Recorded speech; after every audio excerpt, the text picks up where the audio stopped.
conversation. He goes, I've noticed a little thing between you and Brett.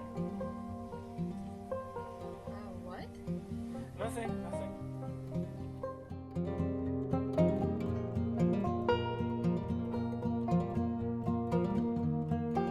No matter what happens, I want you all to stay together, and I want you to do what you need to do to get out of here. Don't worry about me. Help as you can if you can. But mostly worry about yourselves, okay? I'm not leaving you alone. You can do this.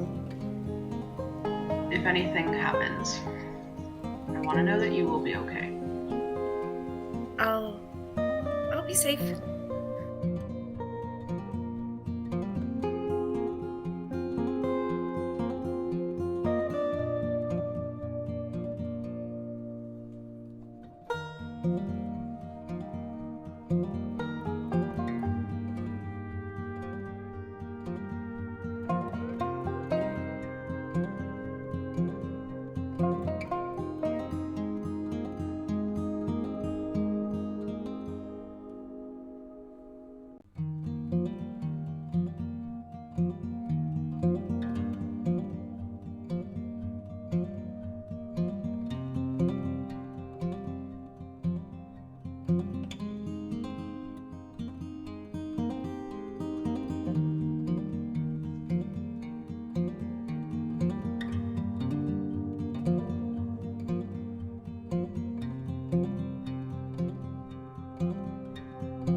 Kaporin wakes up before the rumbling of the town and finds his way.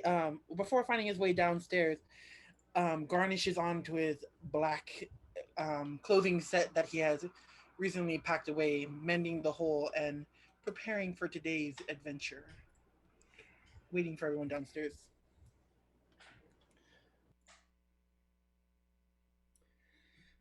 All right, so in new fashion, Kaporin, the first one up and downstairs already. Kaporin, as you get downstairs, you realize that the Fluffy Pegasus, it seems like all the tenants are out at once.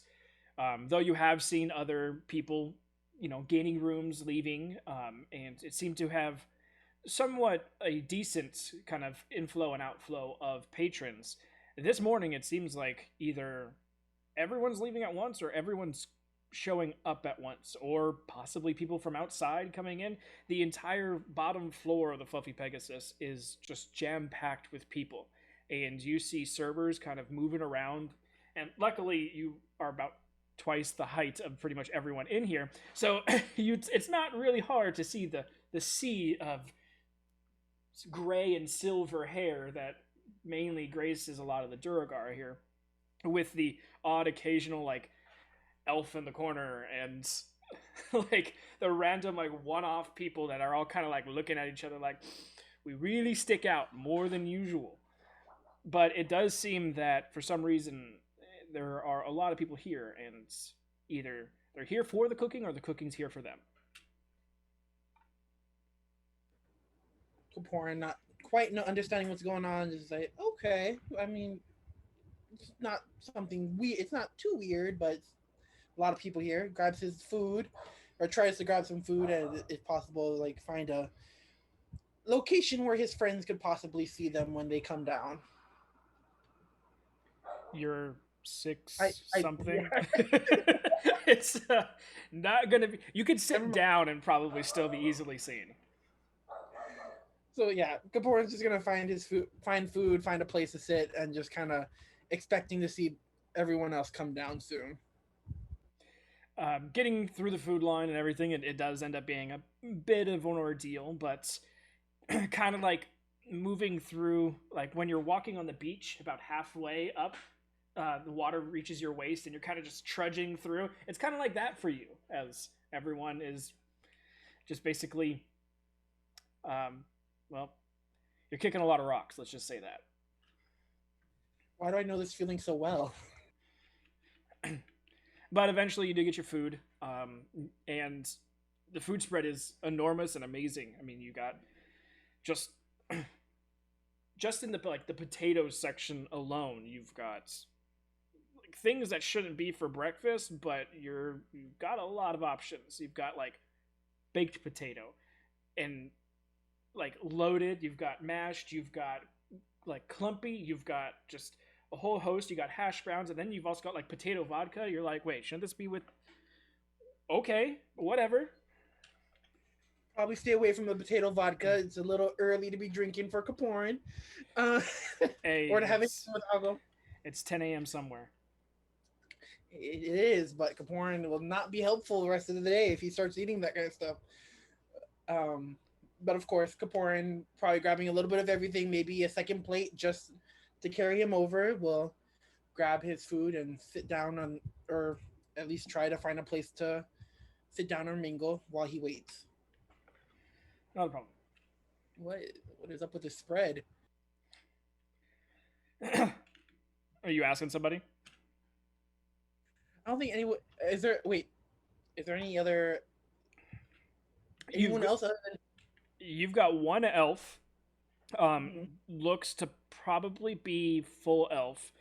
Way off in the corner, kind of doing the same thing that you're doing, just like he's here with one other person, one Duragar, and they're just like, can we please sit in the corner? And they're just like posted up in the back corner. And then you've got one other person who is just slightly taller than Duragar, but looking at them, they're not gray skinned. You're probably guessing this is a halfling or something along that line. But that is about it as far as tall people go. And it's hard when I say that halfling is tall. if Kaporn can, if he can lock eyes with either of those two groups, he'll be just kind of like shrug his arms like, "What's all this for?" Okay.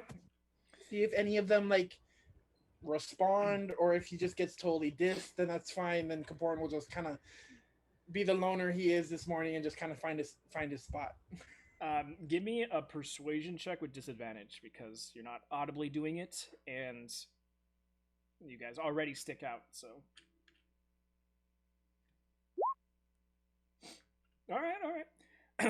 Looking up, you kind of like try to find the halfling's eyes, but he kind of like any chance he gets, like hunches his back to try and like get down to the Durgar level.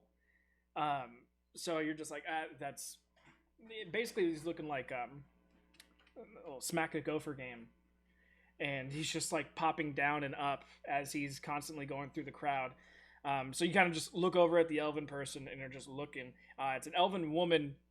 She's got her hair tightly braided and wrapped up against her head, and she like is eating her food, talking with the Durgar in front of her at the table. And then she looks up and catches your eyes, and you kind of do the whole like, and she's just like, I don't know.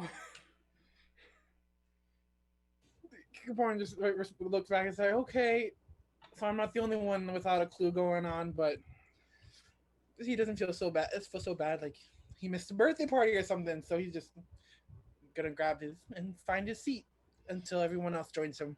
All right. Wrong one. You said halfling is trying to hunch over to be the height of the Duergar. Aren't dwarves usually a little bit taller than halflings? Durgar are shorter than dwarves.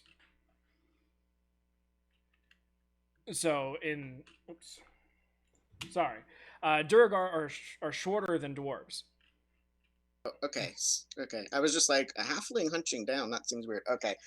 Cool. Good to know. Yeah, like I said, Balar was like Tall. super tall for Duragar, and he's 4'10". So halflings roughly range from like 4'6" to 5 foot. So Okay. Okay. I've never played a halfling that tall. Rashi's gonna cast Blessing of the Forge on herself before she leaves for the morning, which makes my mace a magic weapon unless I fall unconscious. And you basically just assume she always has that active on her weapon unless she's unconscious. And just make her way downstairs, probably looking for Kaporin because that usually seems to be the person who's down there first. Just look for the tree in the forest of gray. yeah, pretty much. I mean, as you go down, you kind of just see this forest of Duragar people kind of all skittered and scattered across this bottom floor. But then you're also, it's funny if you look at it just right and kind of angle your head and just see like the hair, it kind of looks like a silver ocean at one point. It's like, oh, it's slightly serene, and then you hear, "Hey, fucking get off of me!" And you, oh, no, that broke the immersion real quick. And then you see Kaporin kind of hunched off into another corner and like kind of just shoving food into his mouth while this is going on, but kind of just zoned out, just staring at everything, trying to get some sort of idea of what's going on. But you do see him.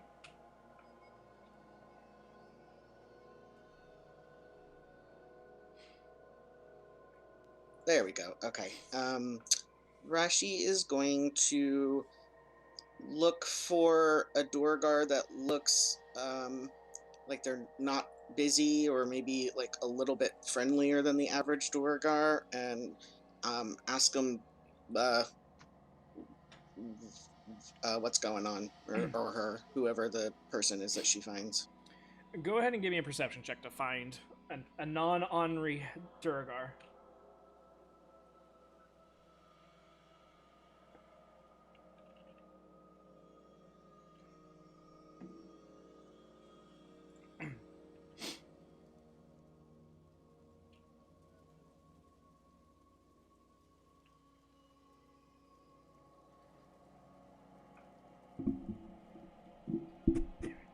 Did that go through? I clicked the button. Nothing on our side.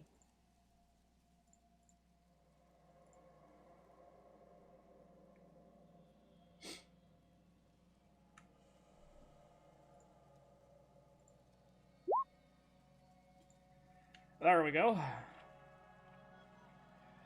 Unfortunately, looking around, it seems that it's a little early in the morning for some of these Duragar.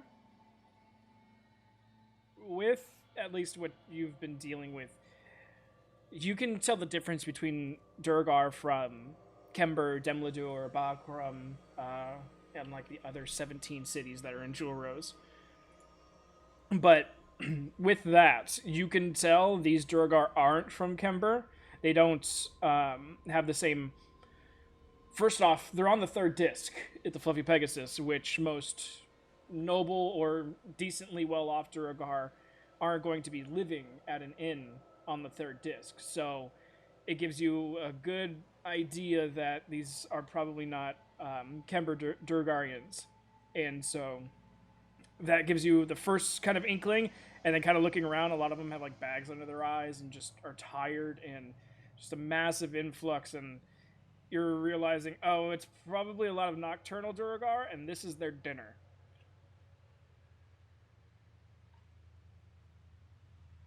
Okay, she's gonna try and grab some food and then go more easily sit because she's relatively short compared to Kaporin. Go sit with him in the corner and just kind of wave. She's not much of a morning person either. Porn gives a hearty wave back, but still very confused. Is like, huh, it's okay. Hi, I still don't know what's going on here. Well, none of these doors are from around here, so they're all kind of grumpy, and this is their dinner time, so they're probably all gonna go to bed soon, but I don't recognize any of them, so I'm not sure what's going on either. Better not. I mean, it's quite a hearty breakfast this morning, and I won't complain to that.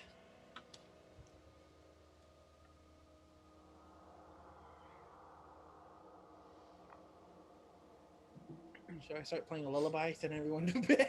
It piss a lot of people off as they're half eating their food. Falling asleep. I just What want. the fuck are you doing?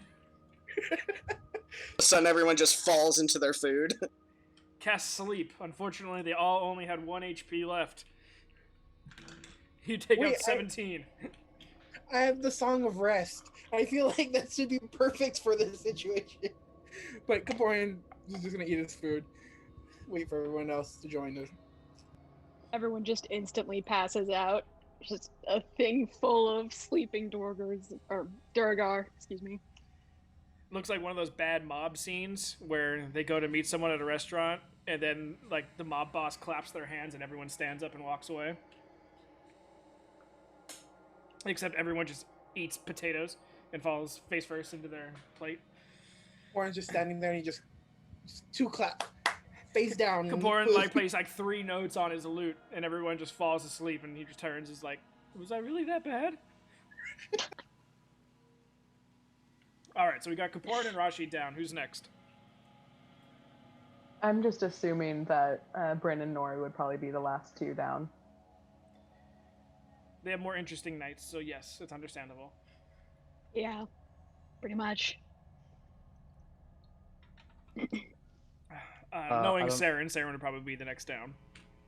Yeah, I was gonna say I don't know where this would fall in. If Nori would be down first, but he'll probably wake up a few minutes before the citywide alarm, and then prep his spells and stuff. Wait about 10 minutes afterwards, then go down.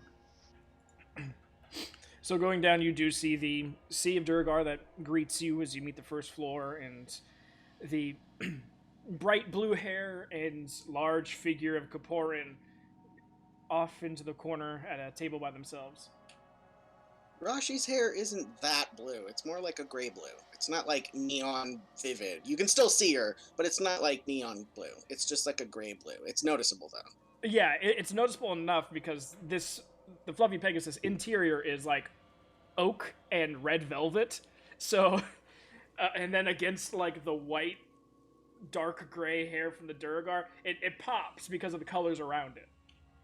Sitting next to a person in all black with black hair. Well, if the only other person down there besides Kaporin is Rashi, he's going to grab his food and then go back to his room. So you guys kind of like both look over and small wave to Saren, and Saren just grabs a bunch of food and goes back up the stairs. Well, I never. It tracks though. So true. We'll be back down in like 40 minutes. All right. Richa, you'd probably be next.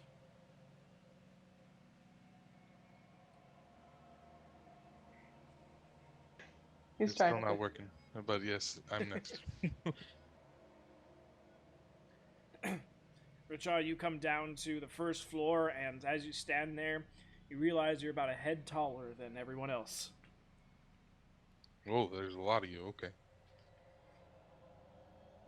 I'll just sort of start weaving my way through until I can get to whatever food's where. Go ahead and roll a d4 for me.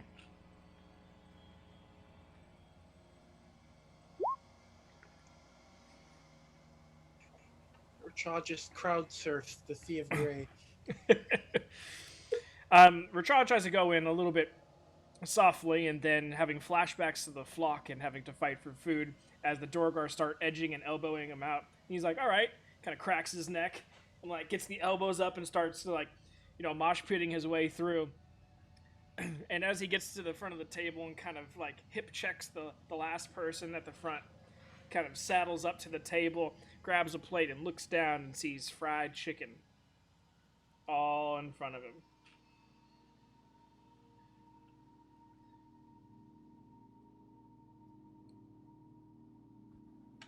The look on Ryan's face. He's got to find the appropriate background. And these are full chickens fried, not like cut up pieces. This is like full birds, deep fried. A tear starts to form in his eye, and he like hurriedly moves away, and then just sort of goes and sits down, assuming he can see Kaparin and all of them, and just sort of sits down, not having any food. Kapor and Rashi, as you see Richa make his way towards you, you can see where he came from and what table he was at, and you just see this Dorgar woman kind of like just like open mouth looking over at where Richa was, and as Richa's leaving, just felt like, and then she kind of like looked back at the chicken, and then looks back at him, and then looked back at the chicken, and just like scrapes the chicken off her plate back into the container, and she kind of like just like shakes her head and walks away, and like it looks like maybe her husband or her mate of some sort kind of like looks at her, and you're not sure, they're too far away to understand what's going on, but the conversation, he's just like, and he starts biting and eating the chicken and like pointing it at her like, what's wrong with you, woman? She's just like, no. Richard's pointedly like avoiding that situation going on, especially when he starts eating it, but then he just pulls out one of his rations and starts eating the ration. Pouring, noticing that Richard has witnessed a great sin in this hotel today, will go and find a fish of a good hefty looking fish on the table if he can, and bring it back to Richard. There are 2 large fish that are prepared, and portions of it have been cut off for people who are taking and putting onto their plate. But only one of the fish has been cut into. There is a full other fish if you like. And when I mean like big fish, this is like tuna-sized fish. Kaporin just like looks at the Durgard standing there, probably with a knife for the fish. He's like, I want half. I want the good half. He's like, he kind of holds his knife and like points, like, because you just put your hands up the language barrier, and he kind of like starts over near the head and like slides it down to a portion, and you're like, no, keep going, no, keep going, and he's like starting to look worried. He's like, and you're like, no, and he gets about halfway, and you're like, and he just kind of like looks down at the fish and then looks at you, and then kind of gauges it like, oh, you're pretty tall, you probably can eat a lot. All right. Spends the next like 45 seconds just like carving into this giant fish. Like, he kind of like gets ready to scoop it up and stops, and then looks at you, and then kind of looks at your arms, and then looks at you again, and is just like, says something in under Dwarvish, and you can kind of make an insight check, actually. I feel like I know what this is about, but let's see. Unfortunately, you're not sure what he's saying. He's just looking at your chest and then holding this giant half of fish, and he kind of like keeps like gesturing towards you. Are you gonna take it? Kaporn doesn't have a plate or anything with him. It's not gonna fit on a plate. Is there a plate nearby, and which half is he giving it to me? He's giving you the head half. The head? Kaporn takes his 2 fingers, sticks it in the mouth, hooks it like that, and just holds a plate underneath, and is like, thank you, and walks back to the table. Luckily, this fish has been degutted and cleaned and everything, so you're not trailing guts all over the place. Yes. But like I said, it's a large fish, so even with you're 6'2", right? Let me just double check here. 6'6". So even with your 6'6" self, half the fish is still like 2.5 feet. So I need you to make a strength check. Oh God. Because tuna can weigh a lot.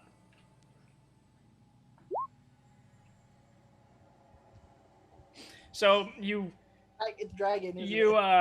You stick the 2 fingers up underneath the gills, and you start to move forward, holding the plate under, and then like as soon as all the weight's off the Durgar's hands, you kind of do the whole oh God, and your elbow kind of starts to give out, and you start like wiggling, and you're just like yeah, and then you just drop the plate, and you try to hold it with 2 hands, and then both your hands start just shaking, and you're just sitting there shaking like oh God, and you're trying to like quickly move through and Durgar is starting to move out of your way, because I mean, like, they didn't want a face full of fish, and you're kind of like starting to swing it as you're moving, because you're kind of doing a waddle, so it's starting to swing side by side, so you're just splashing like fish liquid all over like Durgar as you're passing, and you kind of get back to the table and just slap it across the table. So Rashi, make a dex save for me.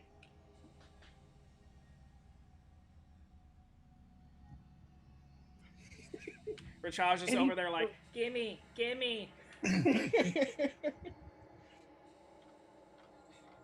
Anything for Rachaj.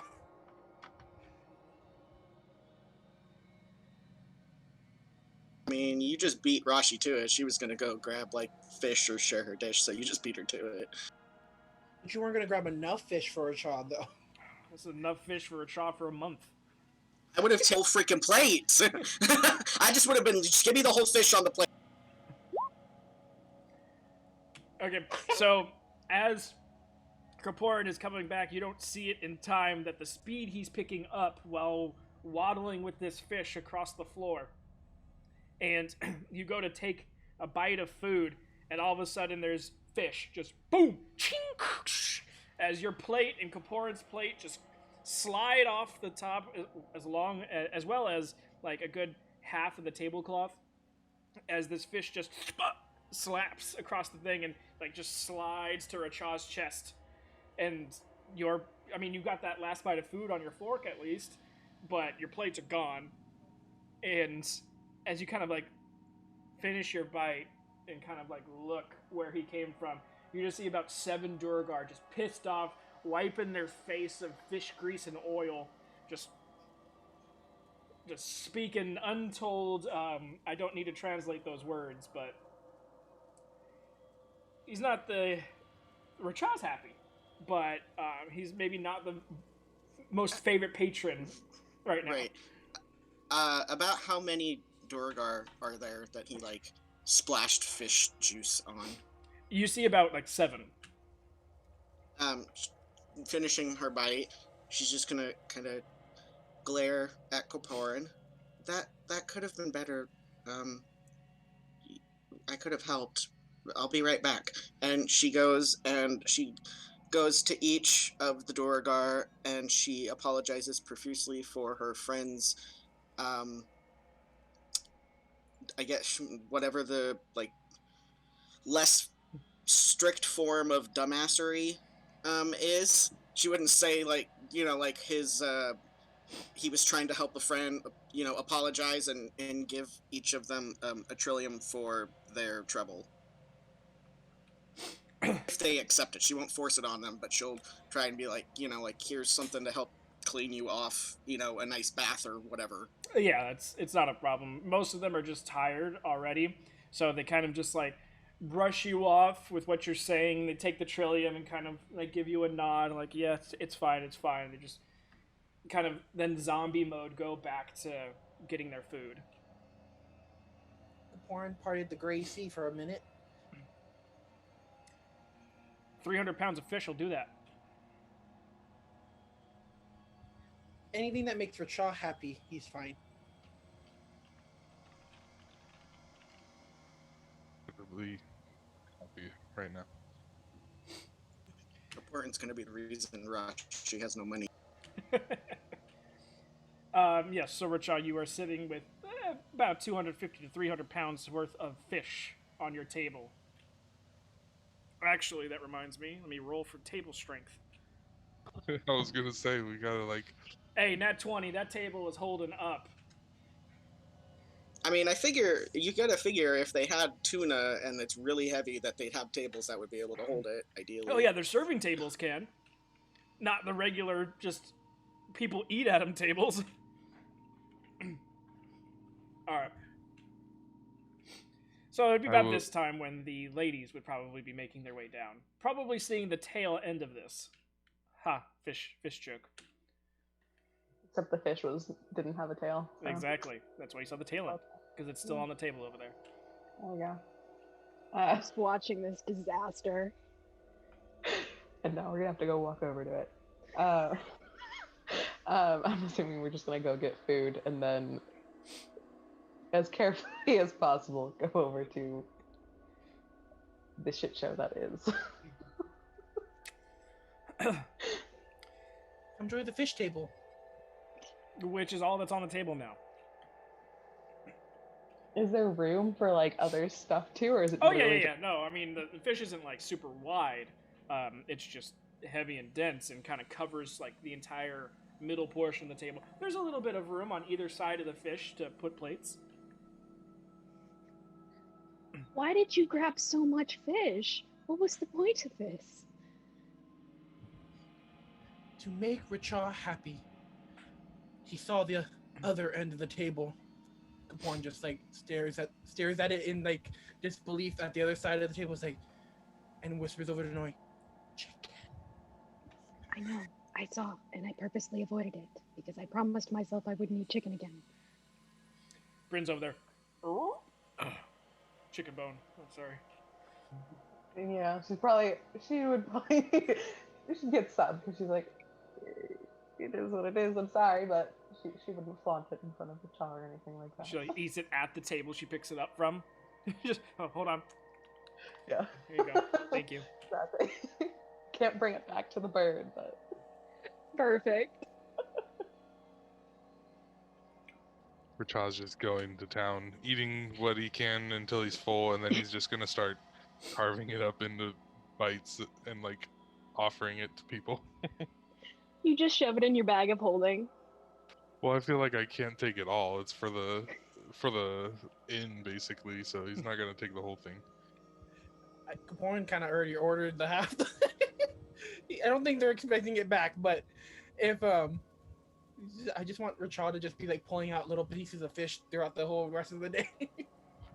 The whole campaign, you mean? for the rest of the week, maybe that we're here. Just like a So never-ending much thing of fish. popcorn, just constantly. Just bag of holding, popping, getting popcorn shrimp out. All Make right, sure guys. you dry that stuff because it's gonna be terrible. All right, guys, you have made it to the end of the campaign. You are fighting the final boss. Hold on, I'm pulling out some fish. I hit him And with that's my the last tuna. of it. I still got like 120 pounds of tuna, so we're good. Richa never has to worry about food ever again. Just turn it all into jerky, and he's gonna be fine. For the record, Richa is only 90 pounds. You can eat your weight in fish. A couple times. So, ladies, as you finally do join the rest of the group and their fish capade, about 20 or so minutes later, Saren, this is when you would be coming back down from your breakfast of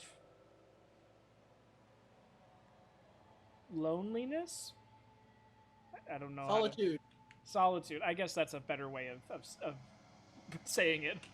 Breakfast of solitude. The breakfast of champions.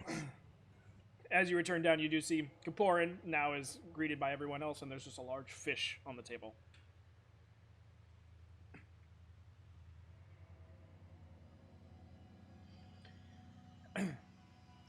Is there even enough room for Saren at that table? Oh yeah, the tables are built decently well, and you know, I mean, maybe not a place for you to put your plate to eat, but luckily you already did the eating, so that's really not your problem anymore. You might have to contest a little bit with a fish head, but that's about it. Just kind of move it off to the side from you a little bit, and just kind of don't make direct eye contact with it.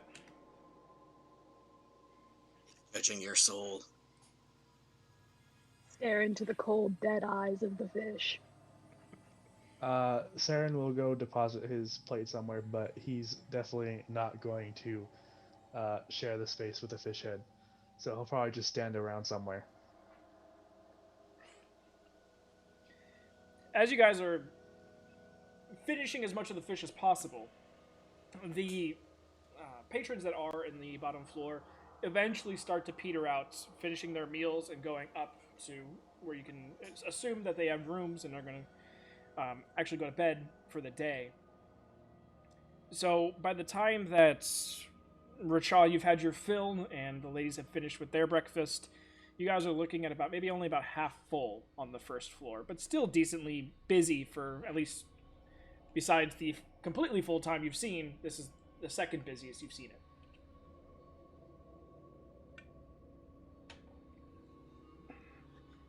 Should Kaporin pull out the loot for the other half?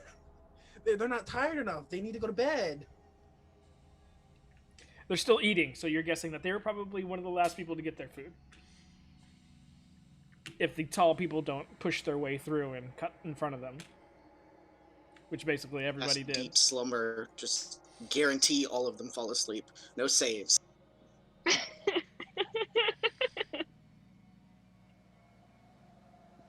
So, you guys have the rest of the day ahead of you.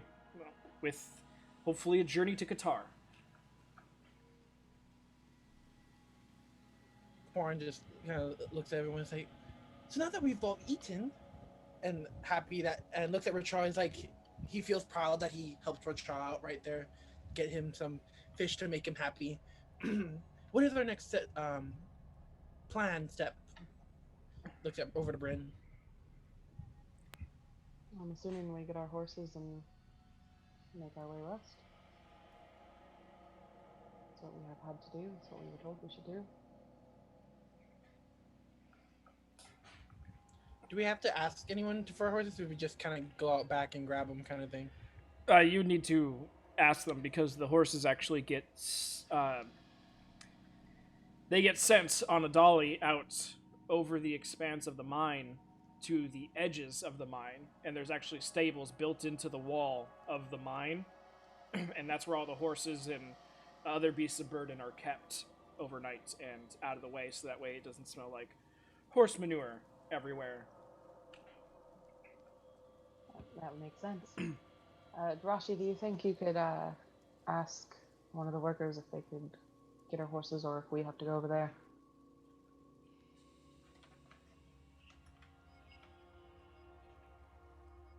Rashi, from what you know that they can. You just ask them and they'll get it for you. Okay, well, since I guess Rashi's done eating, and everyone else is still eating, she'll nod to Bryn and she'll go to the stable hands and request our mounts.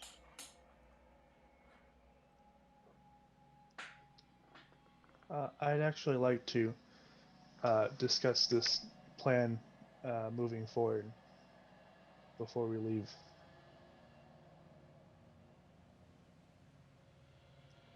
Alrighty, well, if we do, we might want to just keep it down. Unless we would prefer to go to one of the rooms to have this conversation. Nori, Bryn, maybe your room may be the largest to hold everyone. Better to keep our conversation to ourselves, if you know what I mean.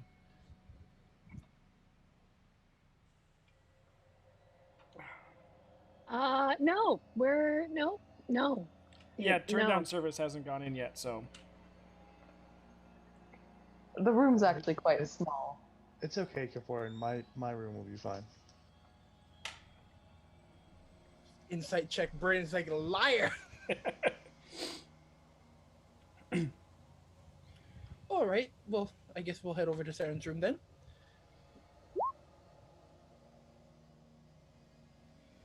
As Kaporn eyes out Bryn and Nora's just like, what game are you guys playing at? Make an insight check. Oh, yeah, that's true. All right, so you guys are on your way. She's hard to read, man. But you guys make your way to Saren's room, and for the majority of you, it's just like the rooms that you all have. Nori and Bryn, you guys are kind of like, maybe our room isn't that bad.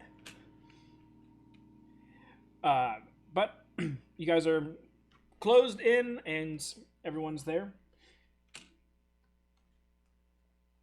Rashi's not. She went to get the horses. And then Saren asked about talking about the plan. I feel like we wouldn't have left her. Yeah, we definitely would have at least waited near the stairs so we weren't taking up a table or something. I don't think Saren would. He'd just be like, no, we're going to do it this way. Rashi doesn't get to count. I wouldn't wait, but the rest of the group probably would. Yes, the rest of the group would. Bertrand, at the very least, is like still carving away at this fish. He's got to make some like jerky and stuff, strips to like dry it out and make some jerky for the rest of his life. Fish jerky. On the back of his pelican, you just see just jerky bits laid out behind him so to dry in the sun. He doesn't have the palanquin anymore, though. He It destroyed broke, it yeah. to make the chariot. Yeah, it exploded when we scared the poor pony. When he tried to make his squirrel chariot. I'm proud of that chariot still. It worked for the 5 seconds it ran. It worked while it worked. You just see him with his rapier out, like with meat slabbed over it, just cooking it in the sun. He kind of goes over to Bryn and just like, help, wanting her fire sword to cook everything.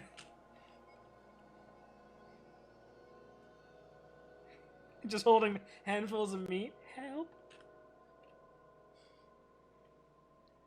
Don't worry, Rachel. I will find you someone that pathetically says help, so you can replay it.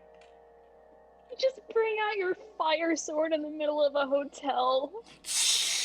The hotel lobby too, of all places. Like in the dining rooms. We instantly get kicked out.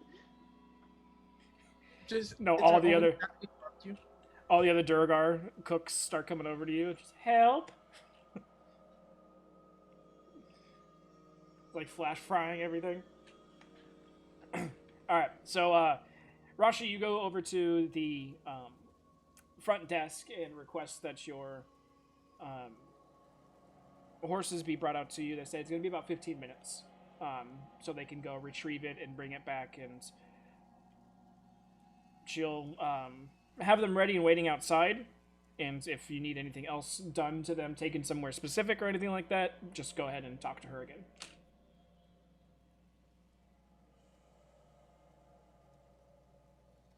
Oop. Okay. Our DM left. Okay, there he is. Wait, someone. Okay, it switched my thing and I got confused. Yeah, just Yeah, Um, I think he dropped and then he reconnected real quick, so he's now on the bottom instead of being the first. Okay. Correct. So Rashi will go to everyone. We have 15 minutes until our horses will be here. So I don't know what you want to do now. Well, Saren wanted us to all Sarah's. talk about the plan, so let's go up to his room.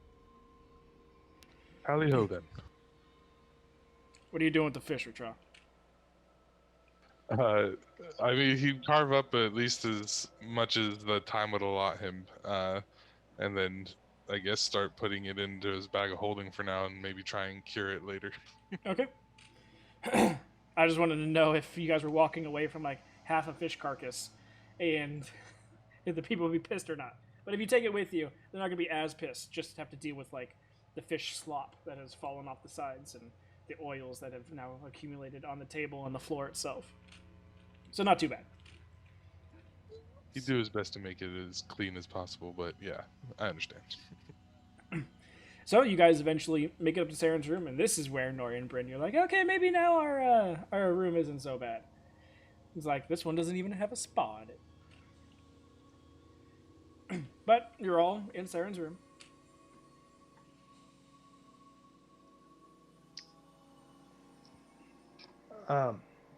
So does anyone think this plan to go see Qatar is just absolutely horrible?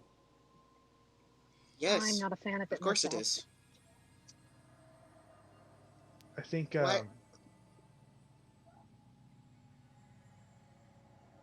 I think instead of attempting to go do business with a man who regularly trades in, according to Balar Mithril, we should perhaps try a little something else first. I think someone of that stature is well beyond us at the moment.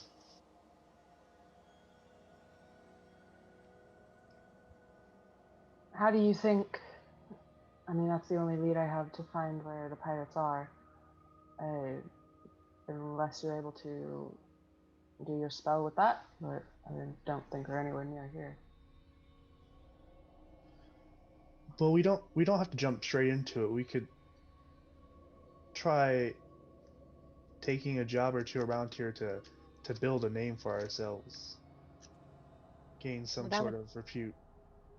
That would take quite a bit of time, wouldn't it? And I don't know if we have that. Well, from my perspective, getting killed is gonna add a lot more time to this quest. Well, we have 2 days until Valar has a potential meeting set up. I don't think. I mean, I might be able to find a job around here, but I don't know if all of us would be able to in that time frame. Especially because most of us, all of us except Rashi don't know the language. And the spells that we do have to translate only last an hour. If anything, Qatar is the best lead currently, and if once we're done speaking with him, we'll be able to move on with our next point, just to go back to Barnabas, if anything. What if? I mean, I haven't been with you guys very long, but what if, because Valar said Qatar is about confidence, and if he thinks that you're weak, he will just go after you. And obviously, none of us want to die. At least I don't. What if we designate like one of us to be like the main speaker with him, and like the rest of us, maybe we prepare like buff spells or something to help that person like speak better or like be more convincing or stronger or something maybe? Yeah, I've prepared spells that could potentially help us in conversations. But it depends on who is speaking, and I can cast it on up to 3 people if I use a 4th level slot. What's a slot? That's a slot. If I cast it at my highest ability, I can do it up to 3 people. Which spell is that one, Nori? It's called Enhance Ability. It can do a whole bunch of different things, from making you more agile to making you better at talking to people. Well, you all know who your most confident speaker is, right? Where Josh stands up straight. Well, if anything, I can also cast heroism on the party if that would need. It would give us a little bit extra health and certainly give us the extra bravery we may need in our conversation. But I don't feel that we're at too much of a disadvantage currently. We're able to travel, get out of there quickly if anything, or even if only a small group of us go in there, we don't all have to travel into his lair. Well, safety in numbers. Also, if something were to happen to the group inside, the rest of us would have no way of truly knowing. That's even if he lets us in. He might come out and like talk to us in front of his hut or something. But I don't think we should separate. I think if I don't want to call him my father, but I kind of want to now because he's going to be my like stepdad. I don't know how to feel about this. If Balor says he's as dangerous as he is, I trust Balor with everything. And if he says Qatar is as dangerous as he is, then I think we all need to stick together regardless of what we do. So if some of us go in, all of us go in. If none of us go in, then none of us go in. I wholeheartedly agree with Rashi. And I definitely think he's as dangerous as we think, if not more, depending on his background. Remind me why you guys need to find him again? He is an ex-pirate, and I need to find where they are stationed. And I'm hoping that he would be able to give us that. Would Bryn be able to dilute that information because of her? There was nothing that I was told before that wipe happened. Yeah, that's enough that she was allowed to give away. And the whole Qatar connection to it happened after. Yeah, it's only the stuff that happened before they did the mind voodoo. You guys don't know from at least what I remember and what the restrictions that were placed on everything was, only really who she's specifically working for, who specifically she's trying, what specifically she's trying to do or find, and then who she reports for, who she's looking for, and just a couple tiny little other details are what's restricted. The pirate group itself and affiliations with it are fine. What the pirates actually did is restricted. Yeah, it's basically everything, the base mission and everything that happened before we came back to Cydia. That everything after we coming back to Cydia is free game. That she thinks. Yeah, I'm assuming. She hasn't come across having to deal with anything yet, so. Right. Can't wait. He's the only pirate around, like, in the entire world? Well, I don't assume that. He is the one that our contacts know about. And they knew he was down in this land. And he thought that we might be able to talk with him. So that's why we were finding him. Otherwise, it would be wandering around and asking, hey, are you this pirate? And that could be even more dangerous than going up to a known ex-pirate, I suppose. Well, What those we've seen of the are ancient history. Well, those pirates are ancient history. Those are ancient history, the ones I'm talking about? From what you I think- remember when you were told about the pirates and everything, this Qatar is one of the only ex-pirates. Usually, you're a pirate for life, and if something takes you out of the game, they either take you out or you live on their island. So this is the out of all the information that Heather and Miriam were able to give you, that they were allowed to give from Barnabas and the whole shebang. This is the only pirate of that specific group that has ever left and gone mainland. Which Okay, so- worries me because, sorry, No, right. Sorry, you're just saying what I was going to say, so go ahead. it just worries me because that means he's going to be very strong, and I don't know. I don't want anyone else getting hurt. He may also be very against discussing the subject. Well, if anything, we must steel our nerves and prepare for the worst and hope for the best. But Maybe we can use our father's name to like get him to tell us what we want, saying like it would help us, like, I don't know, do something bad to him or something. I don't know. I want to do something bad to him, but that's because he hurt my mom. I froze for a little bit there, sorry. We'll put the I mean, heater if on. he left the pirates, and he's not living on their island, there is also a chance that he doesn't care what happens to them. And if he doesn't care what we do with them, or with that information, I mean, it's that possibility too. we'll never quite know until we confront him about the subject. But in all good hopes that he just feels no attachment to his old group, and we will be on our way faster than we arrive. I also think it's worth discussing if we're set on going and seeing Qatar, the subject of what we're willing to offer him for this information. I know, if I remember correctly, Barnabas gave Ubrin some money to get us in the door, but again, for a man who regularly trades in Mithril, it's probably He's not gonna going to be shake their enough. head at that information. He gave me 2 diamonds for the arms deal, not for Qatar.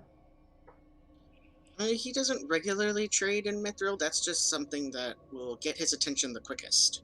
But he will trade in like other items and stuff like that that he finds valuable for what you're wanting from him. It's got to equal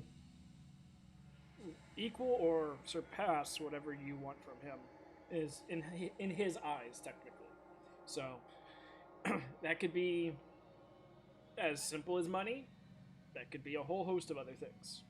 You have to talk to him to find out, or talk to And one of the people that deal with him personally regularly, which Ballard doesn't do. He uses a surrogate.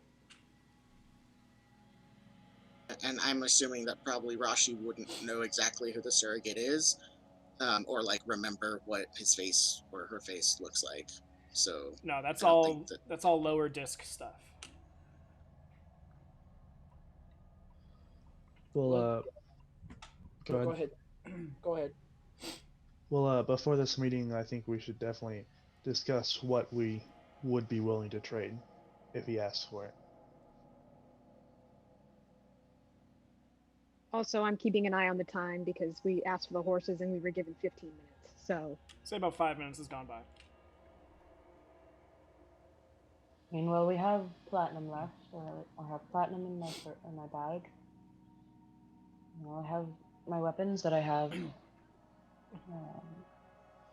mean, I don't know if horses would be useful for him, but I'm. That arcane grimoire's looking pretty nice. you've all been traveling longer than I have, so the only thing I would have that might be useful is the gift Racha gave me, and I'm not giving Qatar that because it was a gift from a new friend. And about 100 pounds of fish. Yes, the man who lives on the coast of the ocean definitely wants about 100 pounds of fish. I mean, you never know. He might. Depends on like what kind of fish he catches on that part of the coast. We don't know where the tuna actually came from. Maybe it's a delicacy. A guy who works at Mithril, I would assume he eats better than just fish. If you've ever met a fisherman, you'll be surprised how highly they value fish. I have met fisher peoples, so yeah, especially like heavy tuna, because tuna is really pricey if you get the heavy good stuff. And I'm assuming that we had the good stuff since it was like 200 pounds. But to be fair, this guy doesn't fish for fish. He fishes for artifacts. So what you're saying is he's starving and he'll totally take our fish because Yeah, he totally. needs the food. Yeah. Super just malnourished, skinny as a rock, just oh please, I need sustenance. I totally feel like Qatar is like a dragon or something because like he lives in a hut in the middle of nowhere and hoards mithril, which is like really pricey, but doesn't do anything with it that we're aware of. That you're so aware I totally of. feel like that we're aware of. So I totally feel like Qatar is like a dragon or something. Like stereotype, like dragon hoarder gold type of person. You have to talk to him to find out. Racha would actually very seriously pipe up when Saren brought up the what. You muted. Right. You muted. Sorry, I tabbed away to my own page, but he'd very seriously just say everything and put down all of his stuff onto the table or bed or whatever we're huddled around. The floor would probably be the easiest to start taking things out and placing around.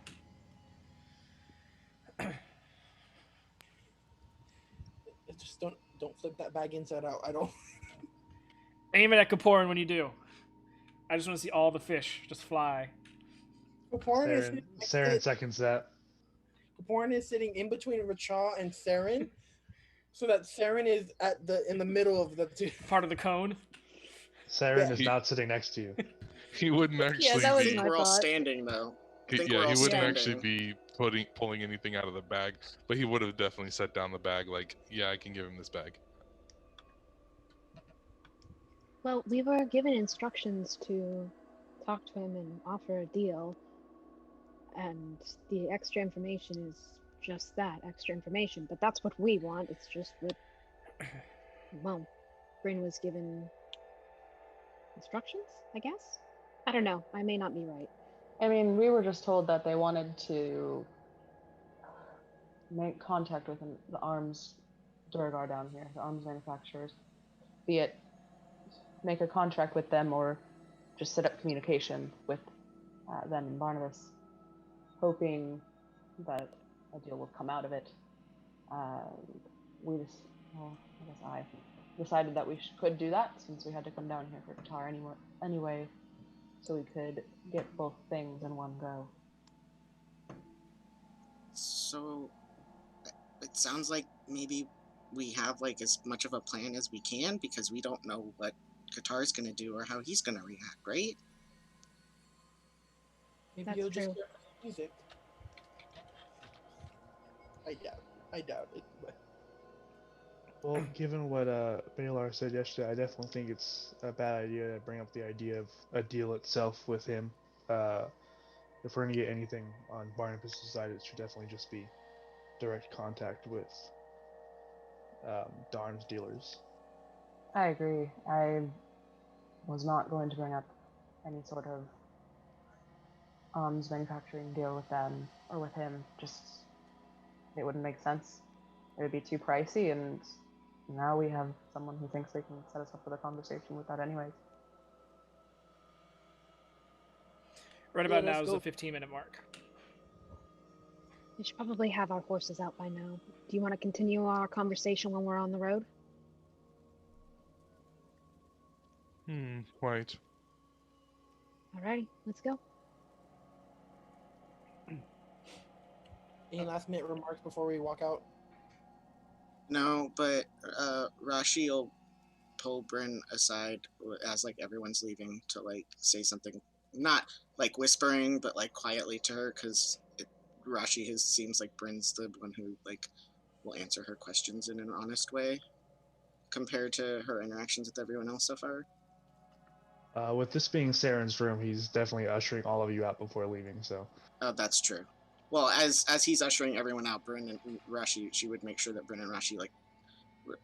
I'm talking about myself in third person. Rashi would make sure her and Bryn were like the last people out, because like if Saren overhears it, it's fine, but she doesn't know how to interact with everyone else quite yet. Yeah, she would hang back with you, I guess. Probably be the last two, like walking down the hall or whatever. Okay, so I don't understand all the talking. It sounds like we have a plan. What else do we need to talk about? I want to make sure I don't say anything that like upsets people. I think we want to make sure we're all prepared and we're all on the same page. I think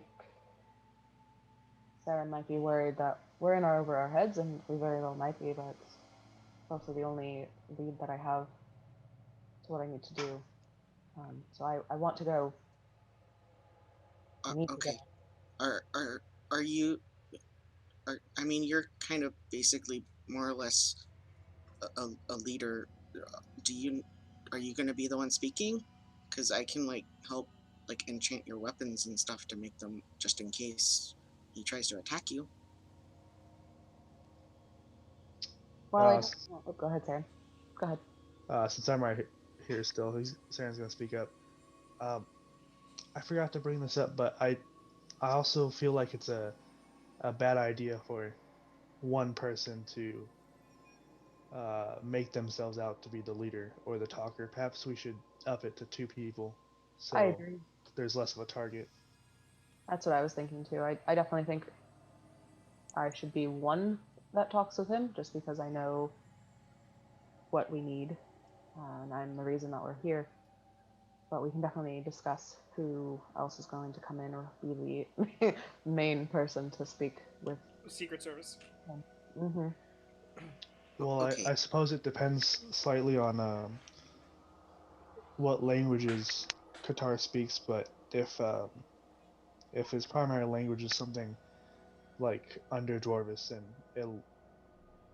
it's probably easiest to be you and myself, and possibly Rashi, because I would I'm be the not. one casting tongues. I'm not that confident though. I could get us attacked. Nori pokes her head in. I think we need to go. We can talk on the road, okay?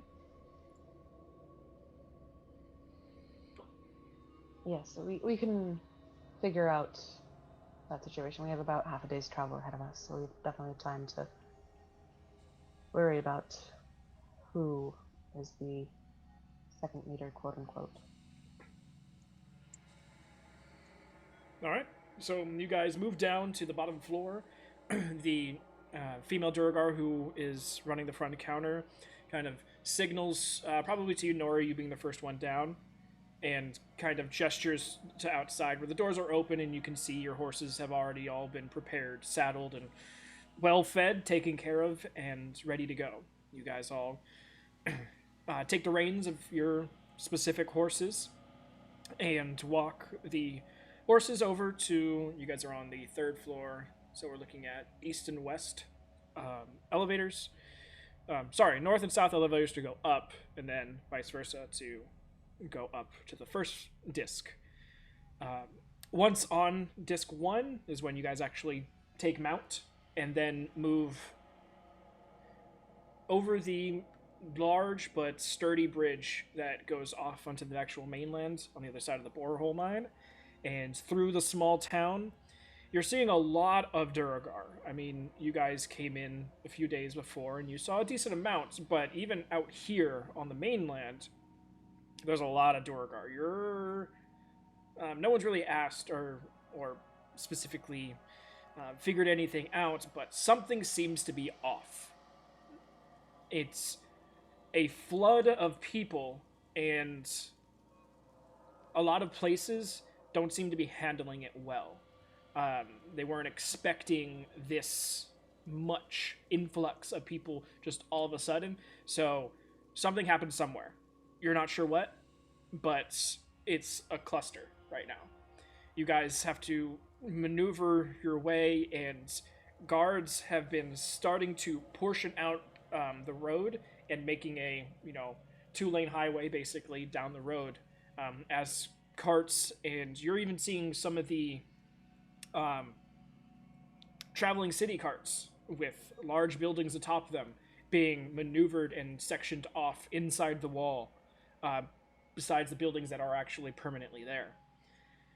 You guys maneuver and finally get to the gate. They quickly allow you access out of the actual city itself, and you guys are off on your adventure, heading westward towards the coast and the beach line. And after about 10 or so minutes, there's no more people on the roads with you. You guys are succinctly alone now. And you have about 4 hours of travel.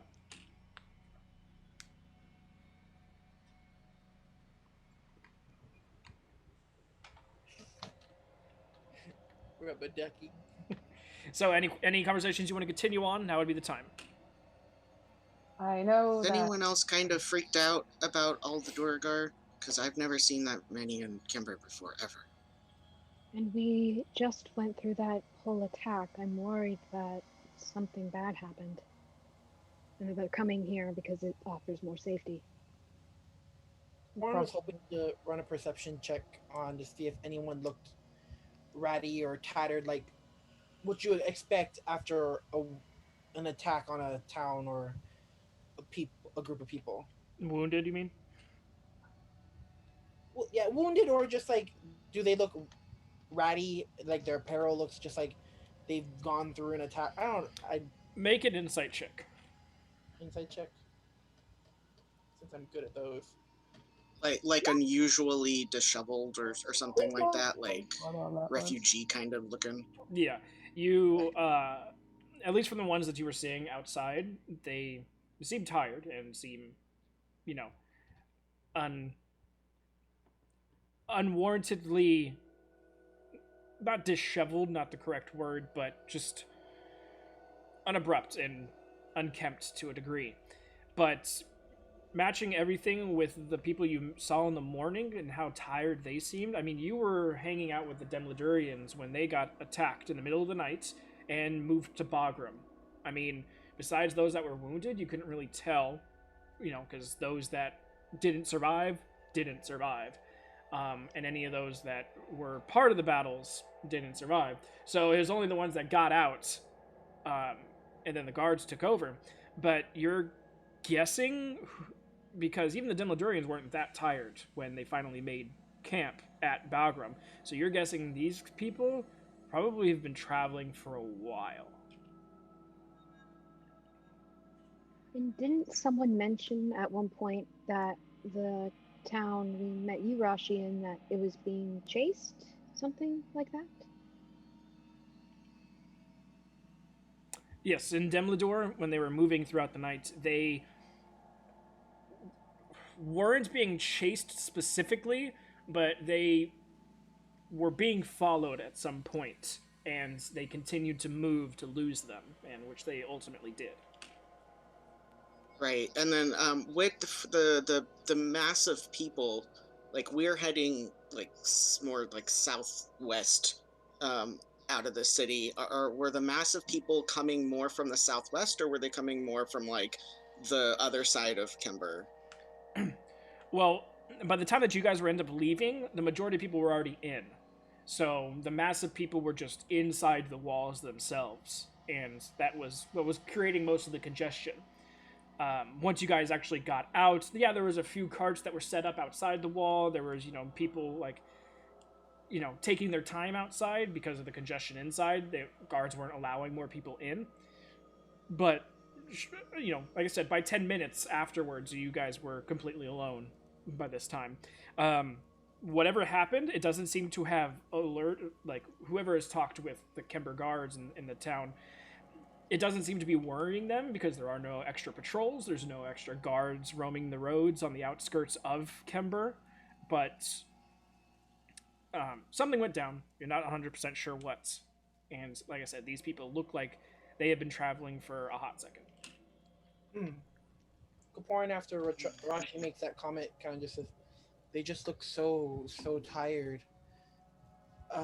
They could have been moving for days and without end, and they look like they're ready to drop dead sleep in the fluffy Pegasus, the all white fluffy Pegasus." But yeah, I don't know. I don't think it might have been a good situation, but they were definitely in a better situation here in. I don't remember the name of this town. In this town. We were in Kimber, Kaporn. We were in Kimber. Paparin's bad with names. Well, it is my hometown, so I hope I would remember where I'm from. Yeah. Just be glad that Kaporn remembers your name after a meteor to the head.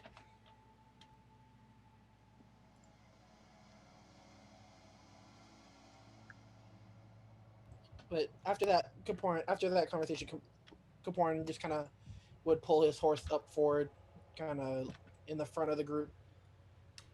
Hi ho, Silver and all, and just let Bryn and Saren and Rashi kind of fall behind. Well, Does Karen say that so that I can say it? we have two draft horses, so we're moving at like 30 feet anyway. Like we can't move the speed of regular horses anyway.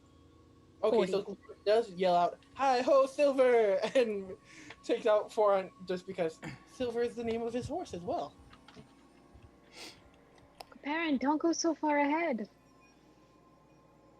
Yeah, Kaporn, you quickly look behind you and see that you're easily outpacing the slower ponies in Draft Horse. Oh, you guys are so slow. Kaporn just pulls his horse behind, or next to everyone, and just like trods around them. Kind of almost does like a lap around them as they're moving along. He's like, hurry up, hurry up!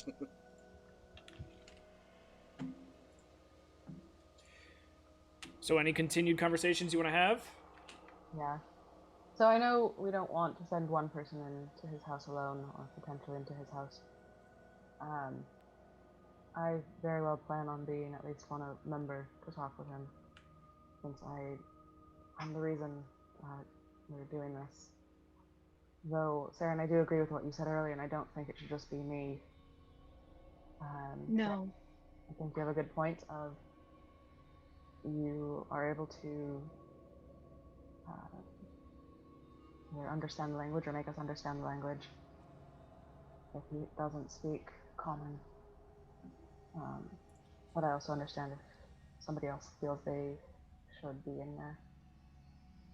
Well, I can always enhance ability on a few people, and then I can cast comprehend languages on myself, so I can understand things, and I can relay stuff to whoever needs it mentally, so keeping stuff more discreet.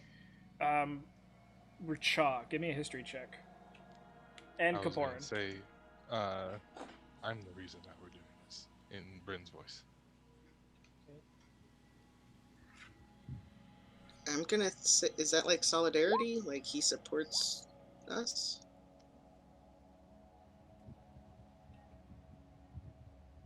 So are you planning on talking, Richa? Same roll, nice. So both Richa and Kaporn quickly putting things together. Qatar is a pirate. He's not a Durgar, so you're probably. I mean, he is dealing with Durgar, so he probably does speak under Dwarvish. So Rashi would be able to help in that regard. You're not sure how well he does it, but obviously well enough to create some sort of trade deals. But you guys had specific interactions with these pirates in the past, and when you did so, they spoke common. Warren would kind of like, I don't think we have to worry about a language barrier between us in this conversation. A man who does with a lot of trading. I'm sure he will be able to understand us with anything. If not, Racha and I were attacked by a few pirates, and they all spoke common. So I'm sure it was as you may say, a common language amongst them. But Rachel just nods and goes, "We could always use another one in the crow's nest." That's definitely a good point, Kaporin, but it may also be worth noting that it might not be about what languages he speaks, but what language he prefers to speak. As I believe a lot of the people we've met already do speak common or other languages that we know, but they definitely don't like to hear it. He also might, if he's so traveled and stuff, he also might like test us or like want to see what we understand. So he might not start out speaking in a language that some of us understand just to see like test our weakness. Um, so if I understand you, Richa, I agree with what you just said. That having more than one language is helpful. agreeing with whatever Racha says is always a dangerous connotation because you could be saying one thing and meaning something so different, and then once you're like, Oh, yeah, yeah. I agree, and then you just turn and he's gone, and all of a sudden he Yep, comes back with that's someone's what head. happened last time. That is why she said, "If I understand you correctly." She's trying. Last time I found a treasure chest though, so it was a positive win-win situation. Also, she agreed when he whispered to her that he was actually the leader. So I think Richard like already knows he can probably get away with some stuff with Rosh. Um,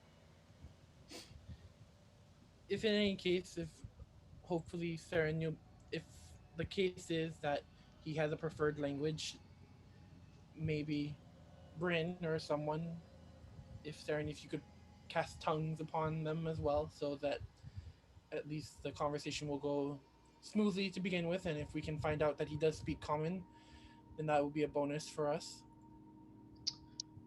Yes, I'll definitely be casting tongues on myself and Bryn.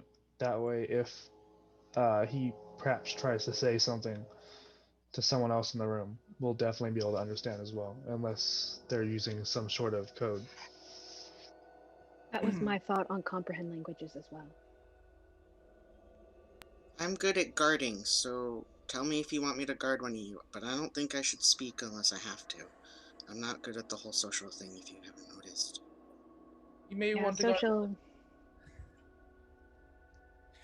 guard one of the squishies. Yeah, All of you are social stuff. squishy. Sorry. Social stuff isn't exactly my modus operandi either. You're better at it than I am. Not necessarily. I You have have a for a while on horses. I have a lot of confidence that Bryn and I will be able to handle this. You would have a lot of confidence. You say that as if that's not exactly what we need right now. No, it's just seems like a typical high elf statement that you have a lot of confidence, even if it's not warranted. But it is warranted in this case. Kaporn pulls over next to Nori and just does like the, without Saren noticing, or hopefully not noticing, he just kind of does like long ears, pulls back. He's like, Stealth check. eh. Oh no, your stealth is garbage.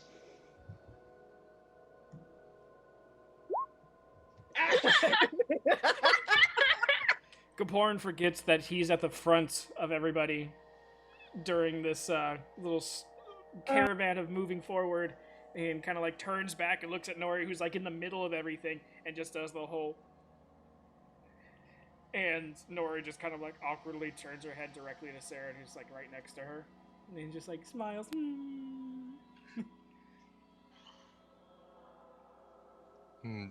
Rachel would just look up and just be like, "Don't speak rude to them." I keep forgetting I have to be on this page to talk, but I'm gonna take a second to figure out which spell suits the situation best. So you gotta do it like me. You know how long you guys take to decide something every now and then. I continuously add markers to like boss levels and challenge ratings. Saren's gonna have his own little notepad to be like, okay, I'm gonna up the level spell next time on Kaporin.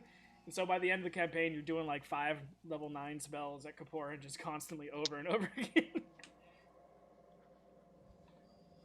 It's just a Kaporin and Saren relationship. They don't turn into best friends. I'm gonna be mad. At some point, Kaporin just saves Saren's life, and now there is a blood debt to be paid. No, the only time that's gonna happen is when Kaporin finally gets to Otto's irresistible dance. They're gonna be the best friends who pretend to hate each other, so like people who don't know think that they hate each other's guts, but they're actually like besties. Yeah, because Sarah needs to look cool.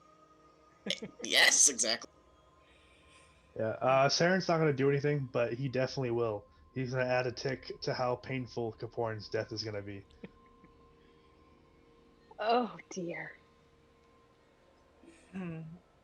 Kaporin just does a little the heart thing, like towards Saren. He's just like, okay, and then rides off. Kind of just rides ahead a little bit more. Does he do it like in front of his torso, or does he do it like above his shoulder? Above his shoulder. Above his. He's riding forward, so I guess in order for you to see, he's just kind of like. Saren's going to very briefly look at Bryn, and he's got his, I forgot what it's called, the grimoire out, and he's gonna firebolt right in the middle of Kaporin's heart. Okay, go ahead and roll a spell attack for spell ranged attack. If you get anything under a 15, you're gonna hit him instead. Oh, wrong spell, but the same numbers. So Kaporin, as you're starting to ride forward and holding the heart over your shoulder, your right hand all of a sudden takes a firebolt. Go ahead and roll damage for firebolt. Oh, I heard fireball and I was like, oh no, Kaporin's dead now. We're all gonna die. Right, I was just like, what? I was like, it wasn't that bad, jeez. But he said firebolt with a T at the end. Just wait, you should have seen an elf earlier in the campaign who shot a little box with a fireball. Kaporin, you take 7 damage to your right hand. When he gets hit, Saren gives a very apathetic oops. Saren! Oh, man. Bryn's just gonna... To be fair, I did try to miss. No, you didn't. You're the one who's sitting here saying, we all shouldn't go in, we need to be prepared, are we sure we want to go? Saying this is going to be very dangerous. And then you attack another party member. Yes. Kaporin's just kind of like holding his hand to his chest, like, ow. Saren, what's your deal?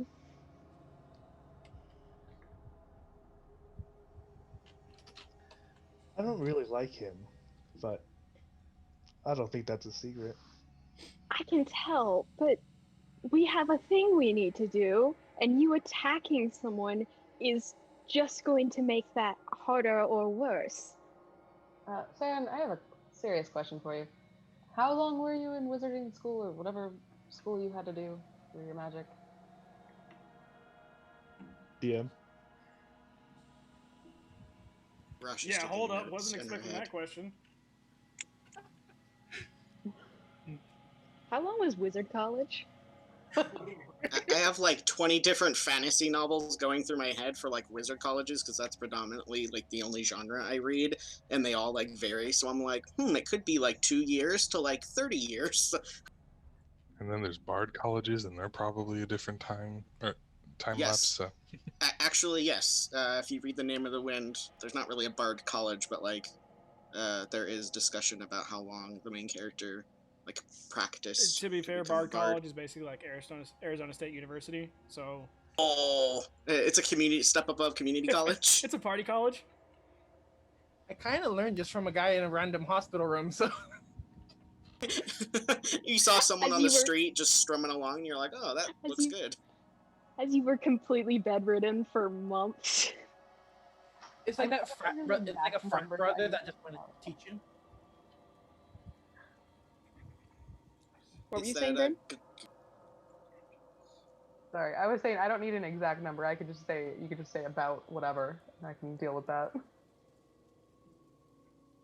Let's go with it was a very long time. So you're in a telling me, galaxy far, far away? yeah. Keep So you're forgetting telling me the answer. that It's 100 years. in 100 years. So you, He doesn't say that. I'm just gonna assume it's a long time. That's fine. Question, would Nori know?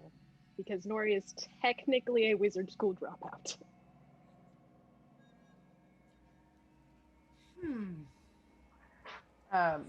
But Saren, you're telling me you went to school with other people. Give me a history check with disadvantage, Nori. Yes, please. Because technically you never started. You were about to. Or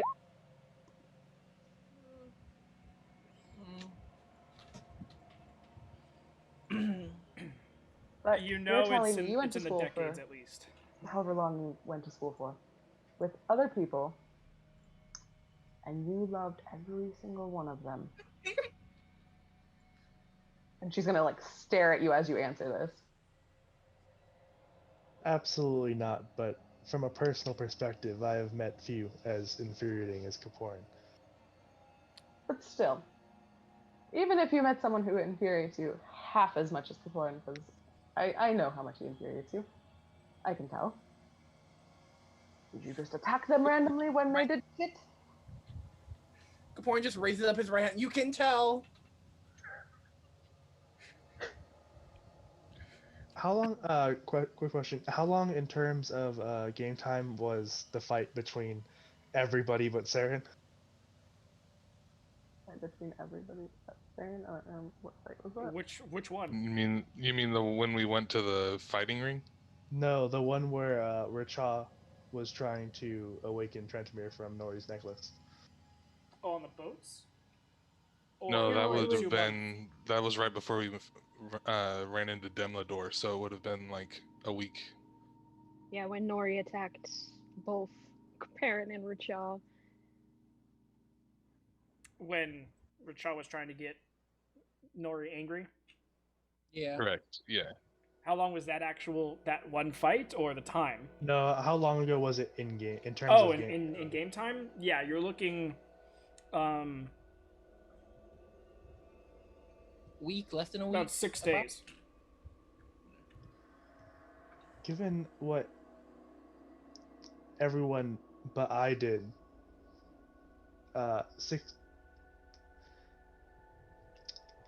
6 days ago, do you really have room to try and chastise me on this?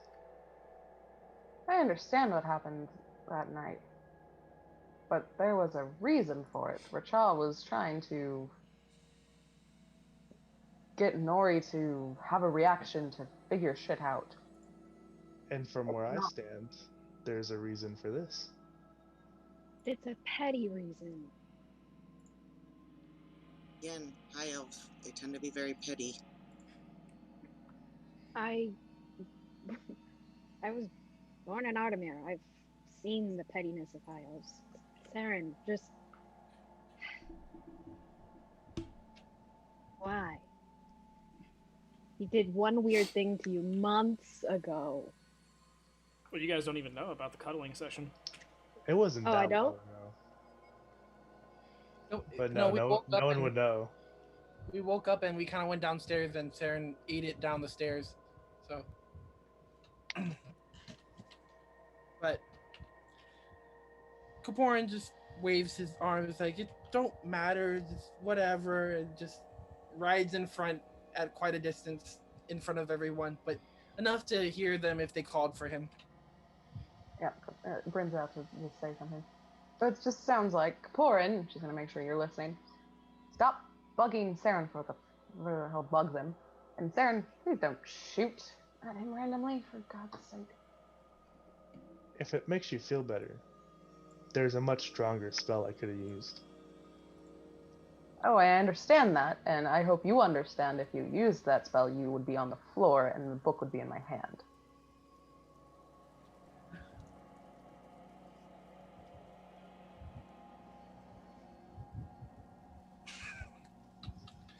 He continues to ride forward, but I mean, he said his point. He's satisfied. Rachel would sort of like trot his way up to the side of Saren, and then just sort of like, because he's, I assume, shorter than him on his tinier horse, pat him on the knee and just go, "Take care of your bird."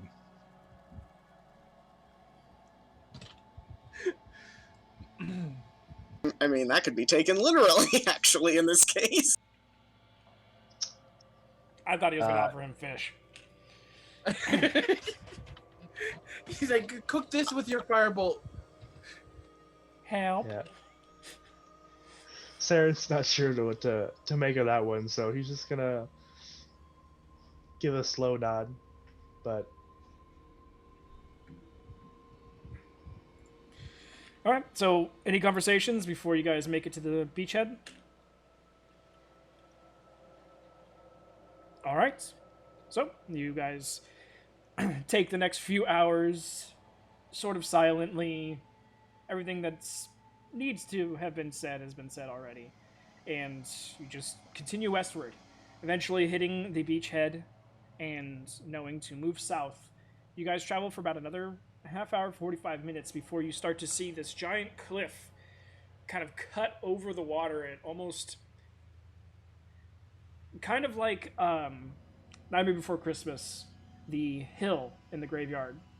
It kind of just curves out at a very sharp angle, and on the very edge of this cliff, on top of the cliff and also below it, kind of built into the side of the cliff, looks like the main house is on top of the actual cliff itself, but there has been a construction that hugs either side of the cliff, and it's almost like having a basement connected to the house, but it's underneath the actual portion of the cliff that supports the house. So it's an interesting design. Also, you see what looks to be some sort of ladder rope type of construction that dangles about halfway down from the bottom of the basement before just ending. But looking at it as you guys are approaching, looks like it could probably get lowered and raised from the actual basement itself without a problem. There is a gradual incline that leads up, so as you guys are kind of moving parallel with the water towards it, you guys kind of veer off inland, and you guys have the gradual incline that starts to lead up to this actual abode itself. It's the only one around, and you guys have guessed that you've probably made it to Qatar's home. Right now, as you guys are approaching the house itself, you're about 300-400 feet off. Any last minute preparations, or if you guys want to decide how you want to approach this, now's the time. Rashi will. I assume that Bryn and Nori probably like travel kind of close together, like when on horses, right? Holding hands, yeah. I don't. Well, that seems hard to do that and ride horses at the same time. But I figured it's better on a horse Rashi than on a pony. Rashi will come up to Bryn because she's decided that she's going to be a good soldier, and Bryn is clearly the battle leader, at least. Is the next person that's wearing a lot of armor. And she'll like try and get Bryn's attention. Not ignoring Nori, but like whatever side's Bryn's on, she wants to ask Bryn a question. Hey, Bryn and Nori, you could, if you want to answer, you can too, but I have a question. Okay. Go ahead. Yeah, she'll wait for you to answer. She's still, like, she's used to, like, following orders, not, like, talking so much, so she will wait until someone acknowledges her. Bryn would. Okay,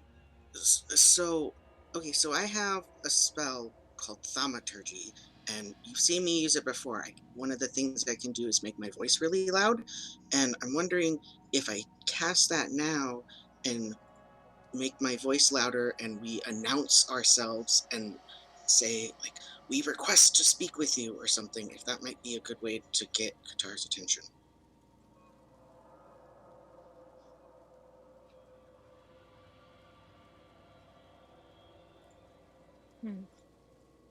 It's definitely an interesting.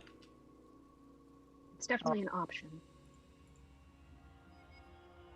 I mean, it doesn't take anything for me to cast it, so I can basically kind of do it whenever. I don't have to do it now. I just thought it might be a good way to not be caught surprised. I mean, either way, he's probably going to be surprised. He's not. I assume he's not expecting us. Be it you do that and announce, or we walk up and knock on the door.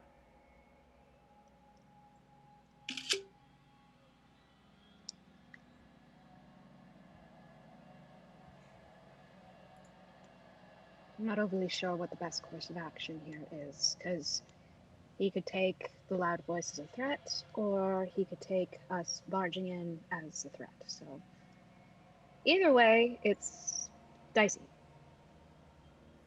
Well, a loud voice would be very confident, But it's true. We I were told think. to be confident. While everyone's talking, Saren is watching the where we believe Qatar is residing, and he's going to be riding near Bryn. If anyone shows up or like appears up where it's at, he's going to cast tongues on himself and Bryn. Okay, go ahead and give me a perception check. All the horses are just crowding around Bird now. Maybe we Racha, should. sorry, Racha No, would go sort of ahead. he'd be looking around because he's obviously a hermit, and knowing how Kenkus work, we like to trap everything. So he's going to be like keeping an eye out for alarm systems for this guy. All right, And I'm not Shaw, give me investigation. walking or riding right next to her. I'm just in close enough that over the course of one round I could get to her and cast on her. Yeah. Okay, so Rashi's gonna cast. It lasts for a minute, so I imagine I can waste a few rounds before using it. But I'm gonna cast Thaumaturgy on myself, and I'm gonna do the voice boom thing if I need to. So she's not gonna talk right away, but that way the spell's already cast just in case. Gotcha.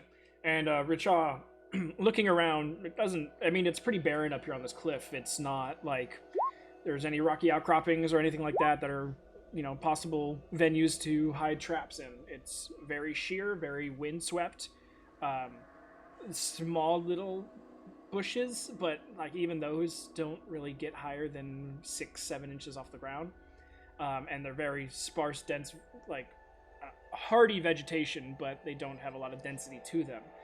So there really is no place to hide anything. So though you rolled low, you have a decent idea that there's probably no traps, which lends itself to the fact that Qatar, if he values confidence in the people that he deals with, is probably confident in himself.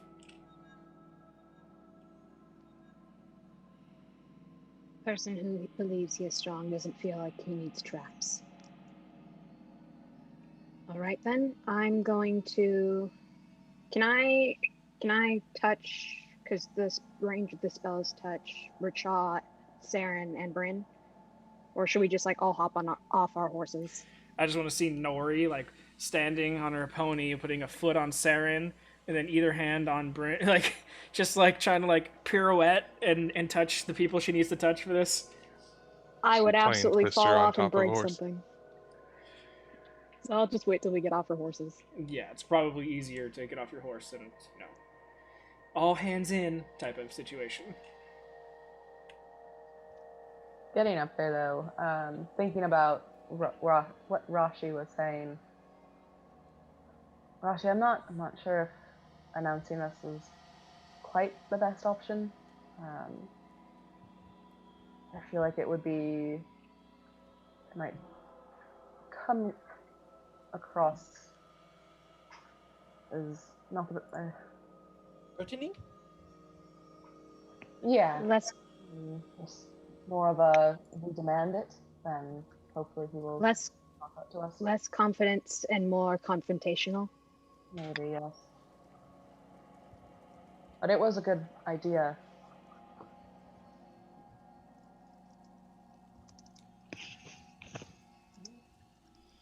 Well, what are you guys doing? All right. Cha would sort of like, from his ghost lantern, go knock with his hand, with the spectral hand out.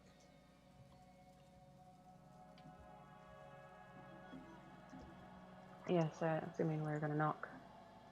Mm-hmm. All right, so I guess Nori's gonna hop off her horse, and can I like tie it up anywhere so the little guy doesn't end up walking off? Make a perception check for me. I'm supposed to be good at those, and I am. As you guys are about this far away right now, you're kind of like looking around, and you actually see maybe about 15 or 20 feet or so off to your left. There seems to be large pikes driven down, about 10 of them, all lined up right next to each other, with just about 3 to 4 inches of clearance. And you see 2 of them have what looks to be leftover rope on them. You're guessing these are some sort of hitching posts. Yeah, so Nori's gonna walk over there and tie up her pony. Rashi will follow what Nori's lead on this one. Same here. Yeah, I feel like we all will. Do we need the rope that I bought? I'm so glad I stocked up on it. And just FYI, Red Shaw, Mage Hand can only go 30 feet away. Yeah, I figured we would be approaching, and then I could just knock from 30 feet away. Interestingly enough, though, these pittons that are driven down, that's what they're called. These pittons are about 250 feet away. And the way that they're put in doesn't seem... You would expect that if Qatar had put these in himself, there would be at least some order to it. Either all the same make, all put together, in some sort of orderly fashion. This looks very haphazardly put in, as if someone else had done it. So, whoever put these here wanted to keep some distance. At least for their horses. Now, whether or not that's because of the location that you guys are at, it's starting to narrow, and it is getting decently precarious.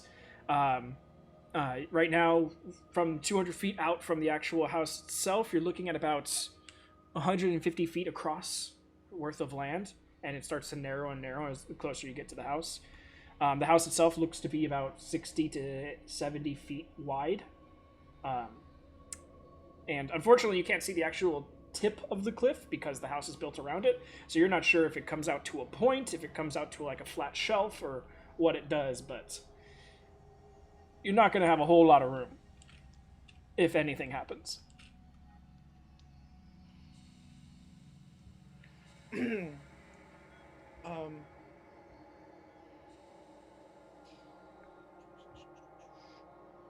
But before as we start approaching, Kaporn will will come up to Brandon's and with kind of speak to her some words of encouragement together, and also give her bardic inspirations like speak true, and may your words never falter to her, and hopefully she feels inspired enough to be the lead on this, and she gets a little bonus. Backs him up and pulls out his belt and goes, "Go in there and put your confidence pants on." Where did he get that line from? It was one of the things Balar said. Yes. Yeah, more or less, but that's basically what he said. Yeah. So go ahead and Wonderful. take your, was it a D8 now? A D8, yes. So you have an extra D8. As long as you have your confident pants on. Alright, so you guys are about 250 feet away from where the house is. And no one has come out to see you guys yet or anything like that. So, Saren, you were looking at for that earlier. No one seemed to encroach or move around at all from what you guys saw. Yeah, in that case, I'll wait to cast tongues until we're just about to reach the house. I'll do the same with enhance ability. All right. Tongues last an hour, right? And then how long does the enhanceability and bardic inspiration last? Till you use it for bardic inspiration. Okay. It lasts an hour. For me, it says 10 minutes. I'm not sure, unless we're going to go with Go until you use it. I don't care. Okay, just make sure. All right. All right, then I'm going to touch Rashawn on the shoulder, touch Sharon on the shoulder, and then kiss the back of Bryn's right hand because I know what that tattoo means now. And then, so you guys all get advantage on charisma checks. Richard just sort of like looks curiously at her gesture towards Brendan and is like contemplating if that's what he has to do. And that's the new norm. Richard, roll an intelligence check.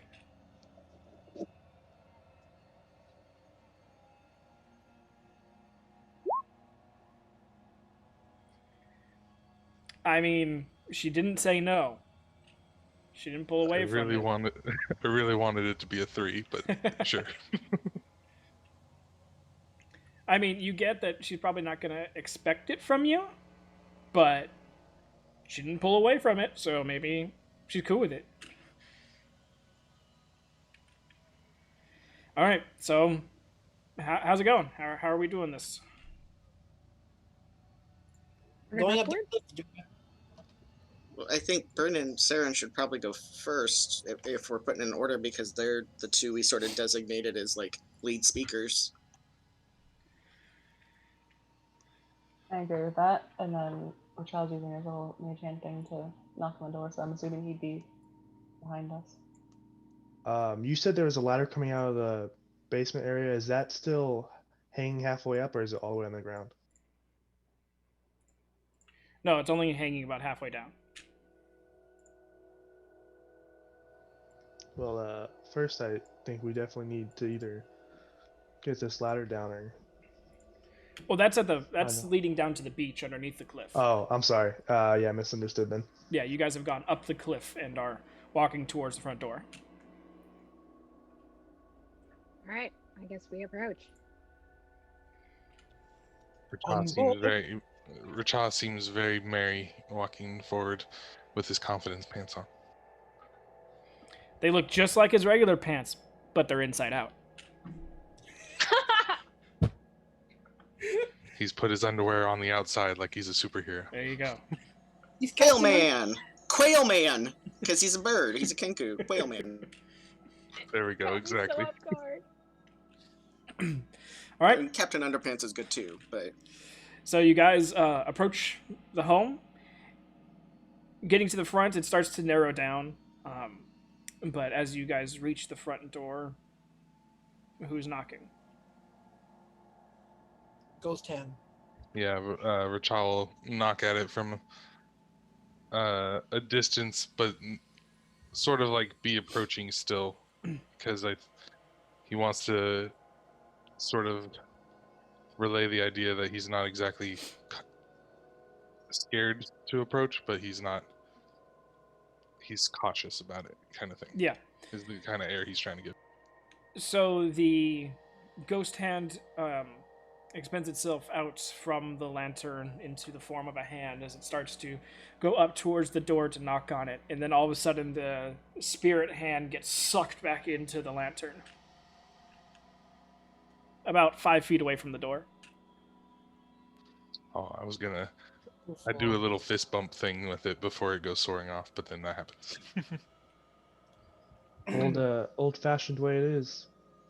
Bryn, if you would like to do the honors. Yeah, Bryn will go up and knock. Okay. Confident. As you go up to Right there with her. as you go up to the door, before you can reach up to knock, you hear a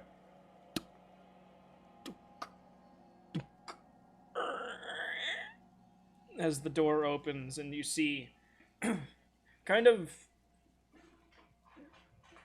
dipping his head down a little bit into the doorway, a very large hobgoblin. He's missing his left arm, his left eye, and his left leg. He's got a peg leg there, and coming out from where his left arm is just looks to be a long, some form of like very flexible metal with a bunch of hooks on it.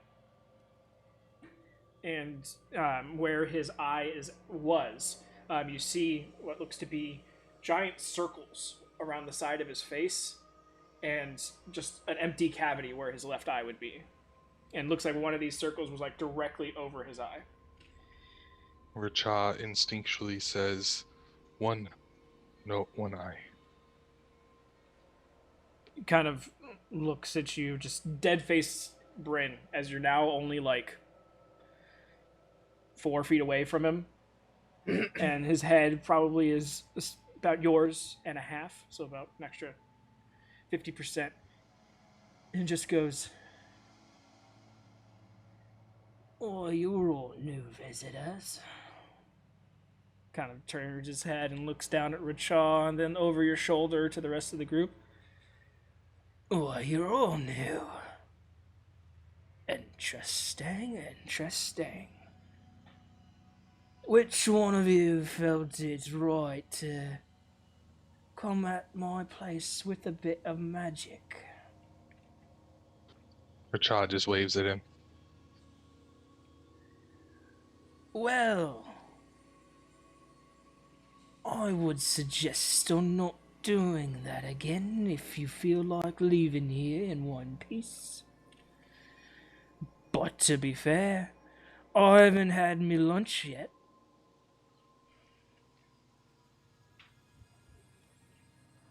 Corn just kind of like, oh, where am I? Yeah, I'm next to Racha. I could just like, fish? Over to Racha. "Haven't had bird in a while."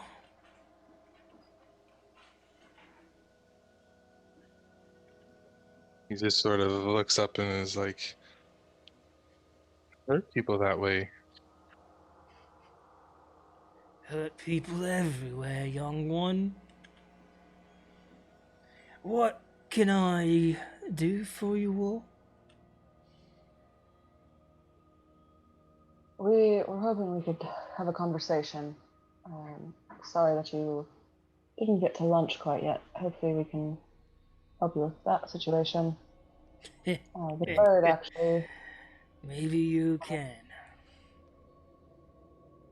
Racha's already rustling through his bag, pulling out pieces of fish. Luckily, we can hear that through Bryn's. Sorry.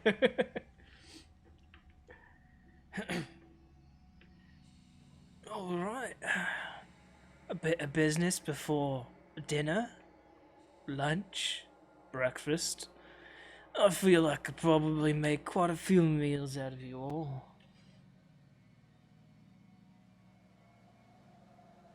I'm just gonna look unamused at that.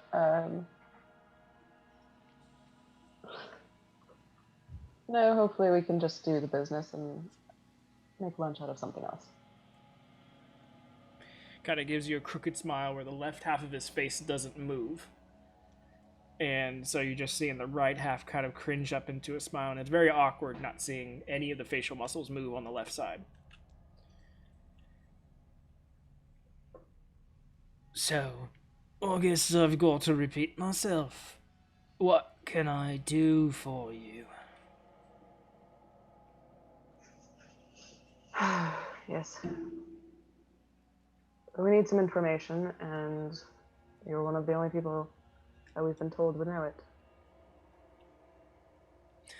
Interesting. What kind of information would little old me know that no one else in the entire world would? I'll have to say your business acumen's a little off. Never want to tell who you're working for that they're the only one that can help. Raises the Oh, I don't price think up. you're the only one. I know you're not the only one. You can't be, but you're the easiest, and we're able to find you right now, aren't we? If the likes of you, and he looks over your group, Kenku, 3 half-elves, actually one looking more human than half-elf, supposedly human-looking person in front of him, and 1 high-elf. Yeah. If I'm the easiest one for you to find, I'm pretty sure you're not gonna be finding the other ones anytime soon.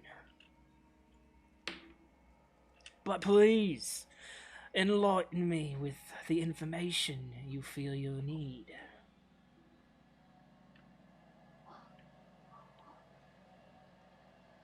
I need the location of the anchor and ties.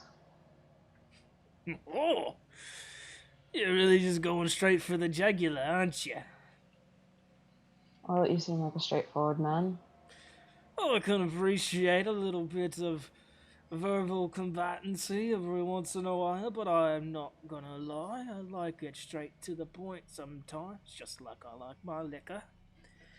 But anchor and ties, that's a juicy bit of intel. What specifically do you want? Just the location?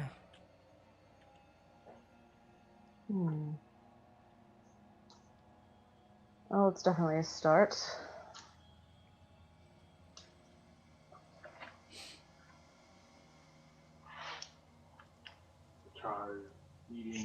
You're muted. Still muted. There it goes. Racha is eating a piece of fish and then offering him one as she's conversing with him. Kind of like gives a side glance down to you and like quickly takes it quicker than you were expecting a large individual to do so. Snaps it out of your hand and throws it up into his mouth and starts to chew on it. Well, I'm glad that you've all been able to partake in some of my catches. See, you've come from Kemba then.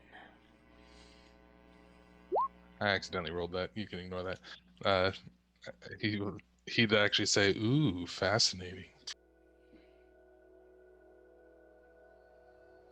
One kind of speaks up. It's like, no, it was quite a good catch. It was delicious.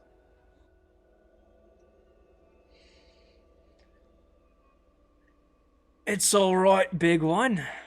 No need to be with the pleasantries. This one here, as he kind of nods his head towards Bryn, has already said she wants to cut it straight out and dry, so we can leave the kiss-assness for another day.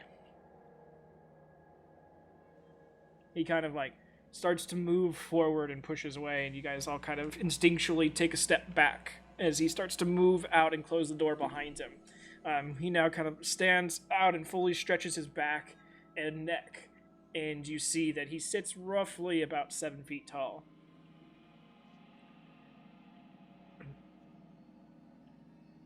He kind of puts a lot more of his weight on the actual peg leg than the regular leg, as he's kind of just leaning there, and the peg leg's just a hair shorter than his actual leg, so it kind of looks like he's leaning up against something, but he's just resting most of his weight on his peg leg. The silver metalled barbed wire that, I mean, it starts up where the shoulder connects to it at roughly like a good 7 inches in diameter, but it comes down and thins out to a very fine point. And all together, you guys, because it's constantly moving, it's not like an amputation and a prosthetic. It seems to either have a mind of its own or being completely controlled somehow, almost like a tail of a dog or something. It's constantly serpentining its way around its peg leg, kind of up its back, but no, the barbs aren't ever catching on anything. So it's very interesting. And as far as barbs go, it's three-pronged barbs that just jut out from it in different directions. And there's about 12 of them that go down the length of his arm. All in all, um, his silver arm reaches the floor. So it's about 6 feet long.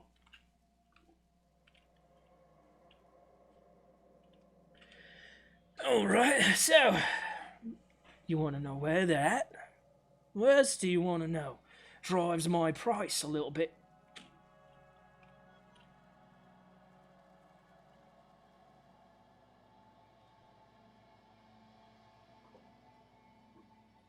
I'll definitely know it. Where they are is the main priority. Gotta be honest, I don't quite care who's in charge of them.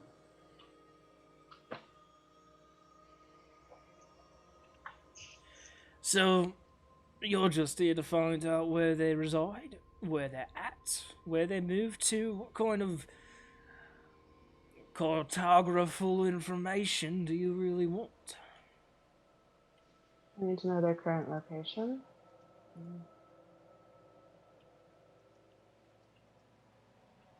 I mean, I guess if you know if they move quite often, that would be helpful, but if you know their current location and how we can get there. Well, I would have to say, end of the cold season, probably moving around quite a bit. A lot of new shipping lanes are starting up. A lot of potential hardware to be getting. So, could be a multitude of places that they're currently at. Mine's a bit fuzzy. What do you have to offer me for said information?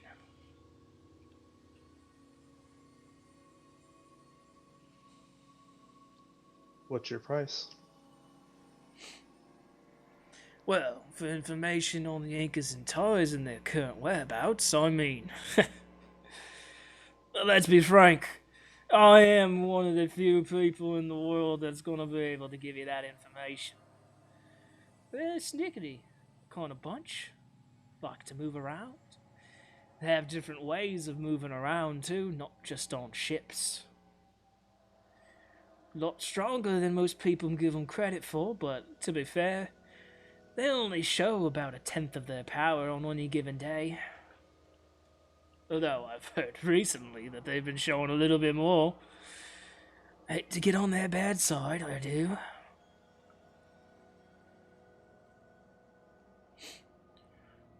You guys all standing there talking with them. And from behind you, you hear, Joran, who are these people? And you all turn around, and standing behind you, but now, as you guys witness him, is a large...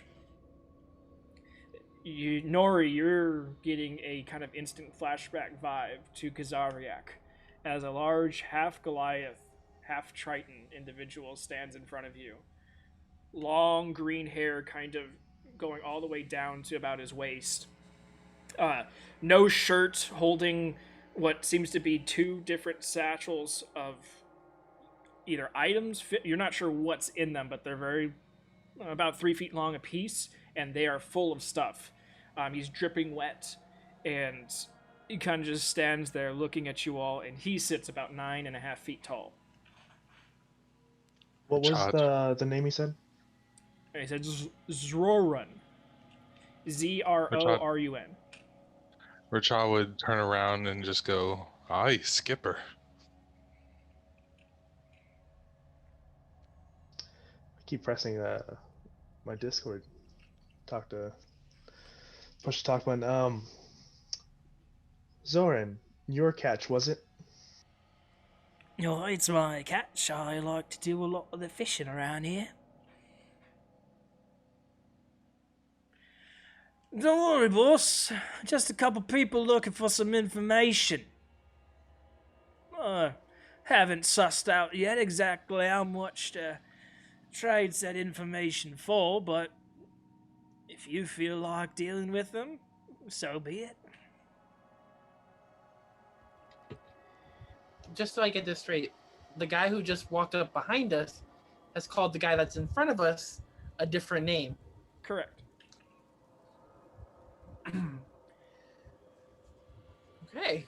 The larger gentleman behind you all starts to walk forward, pulling the sacks down from both of his shoulders, and not asking, not really giving any fucks, just walking through you guys, allowing you to move out of the way or not if you feel like it, but he's not stopping. And you see Zoran move to the side of the door and kind of do like he puts his left arm, his right arm, left arm's barbed, his right arm up against his chest and kind of does like a half bow as this large individual kind of moves through you all and then kind of elbows the door, slamming it open, and just throws the two satchels inside before closing it and turning around, kind of patting Zoran on the head before turning to the rest of you all.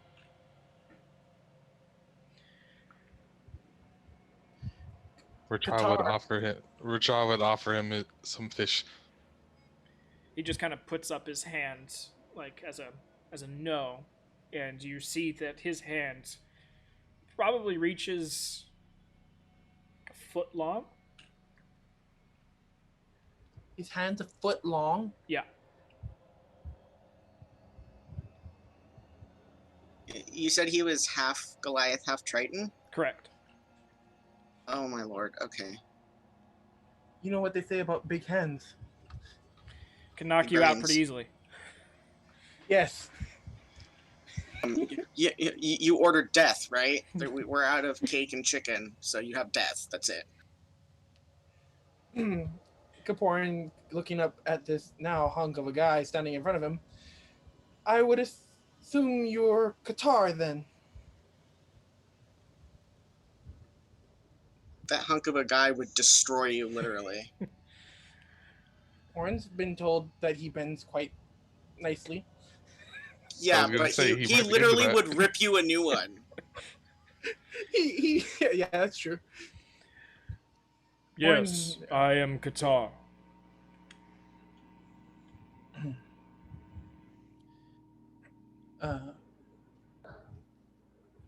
Speak up before Kaporin does it. My name is Brynhilder. We've come looking for you, hoping we could. He puts up his hand to your face, looks at the group solidly in the eyes, each one of you.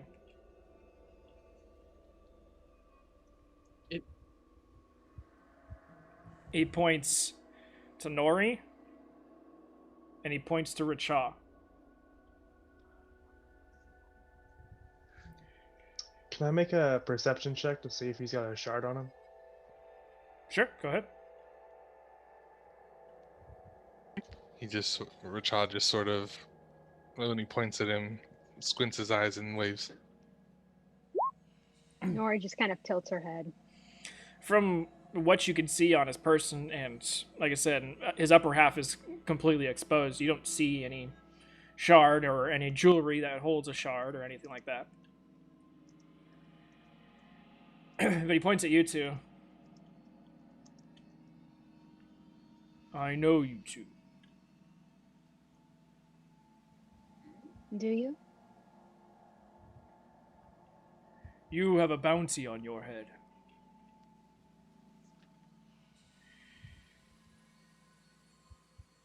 You got some of my brethren killed, as he points to Richard. He just sort of like cocks his head and squints and is like, huh? He procures a little black metallic ball from his back right pocket that has a small wick coming out of it. Kind of spins it in his hands and Does this look anything familiar to Bryn? and clasp it between two fingers and holds it there in front of you. Familiar?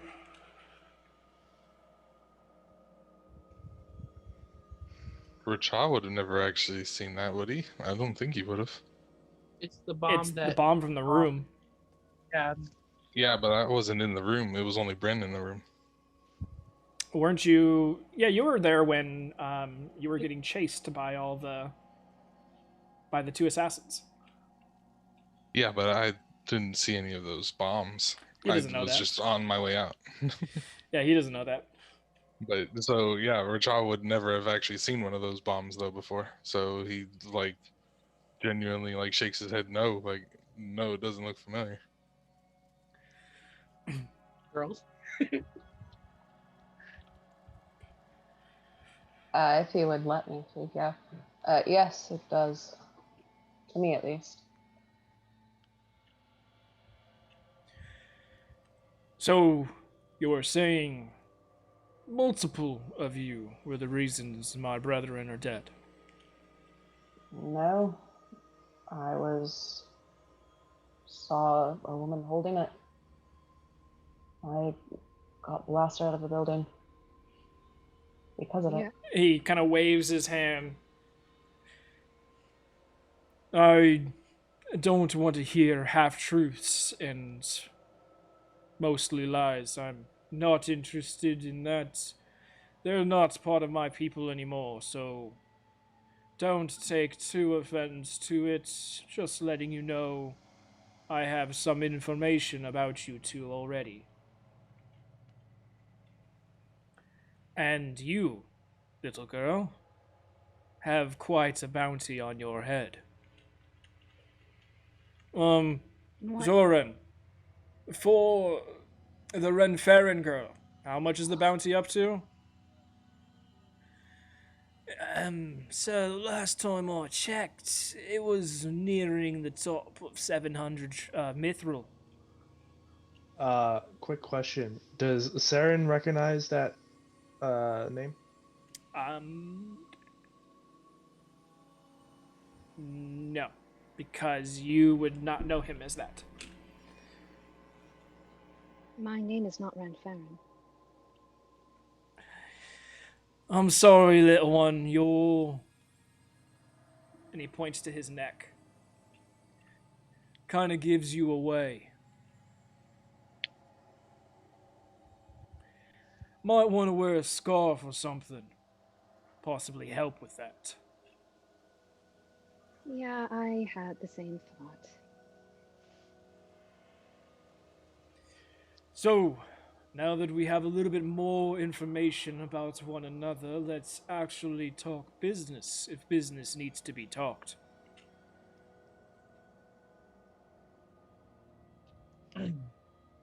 Yes, we're trying to find the location of the Anchor and Ties current. Kind of looks at you with a quizzical look in the eyes, kind of just squinted in your direction. I'll look back at him. And Why are you specifically looking for the Anchor and Ties? If anything, it's the Anchor and Ties that are looking for you.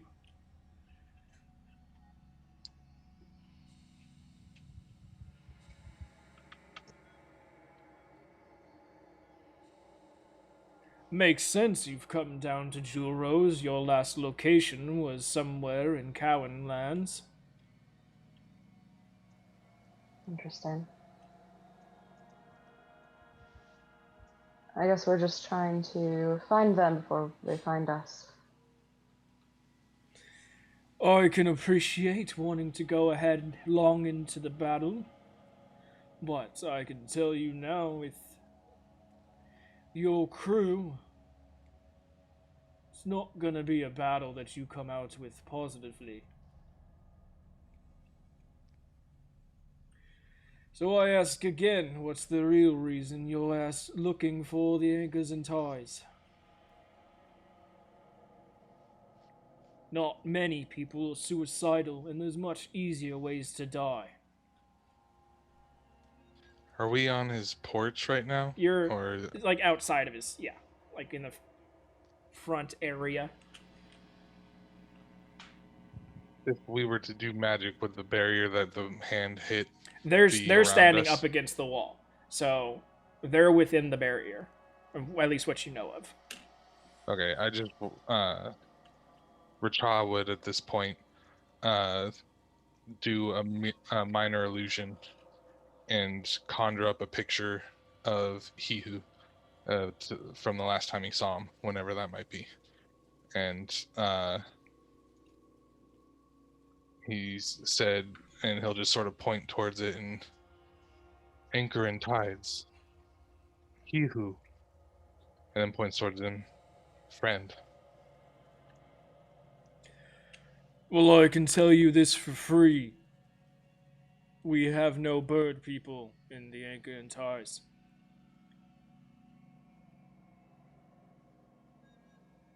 Racha would genuinely like look down, kind of like annoyed at that, like who's been lying to me kind of a sense.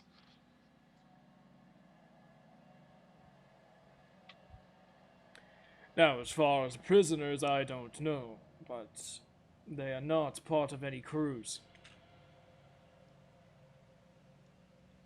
As you can see, I've made a little bit of a life for myself outside that association.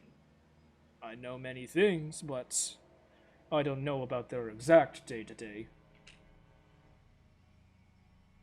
It's definitely not something we expect you to know, considering you live up here now. But it sounds like you still keep tabs on them. Didn't leave on the best of terms. So it's good to know where a possible enemy may lie. Though, I doubt any are foolish enough to come and try and collect. Racha's gonna look up with as much conviction as he can and like look him straight in his eyes and just say, Racha, bring Hihu home.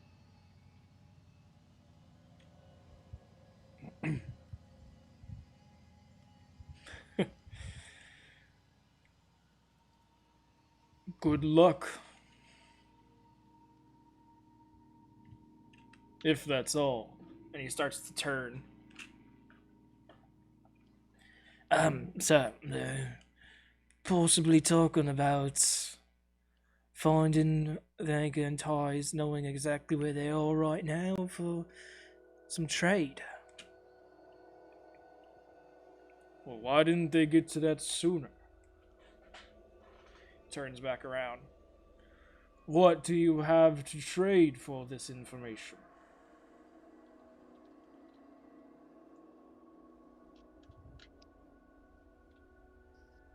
I'm guessing you came from Kember, so you going to deal in the same things that they want?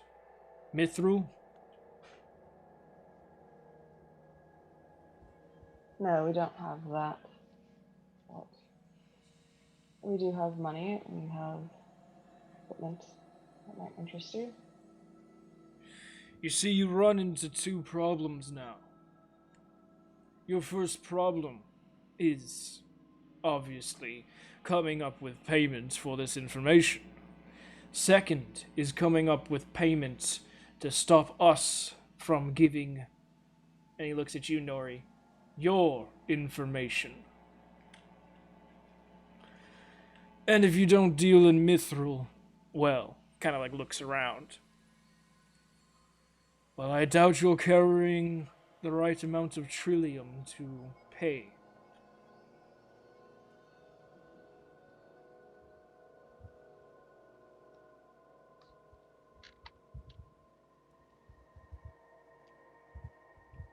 So I ask, what do you have to trade? You seem to have gotten a pretty good estimation of our abilities. perhaps there's something that needs to be done. If you think we could handle it. He smiles and turns to Zoran, and they both kind of smile at each other, and Zoran kind of. And Qatar turns back to face you all. Well, you can always find decent payment in a job. Just to be fair, though, the job needed to make both payments. It's not gonna be an easy one. And though I can give a good estimate on your overall capabilities, that's a survival instinct, I don't know exactly what you're capable of, minus a few of your party. Focuses on Nori. But I could at least give you the chance. None of the good things in life are ever easy. Well, they become easy at some point in your life, or else you're not living your life right. But if we have a deal, I can give you the job. If you come back successful, I can give you the information you want.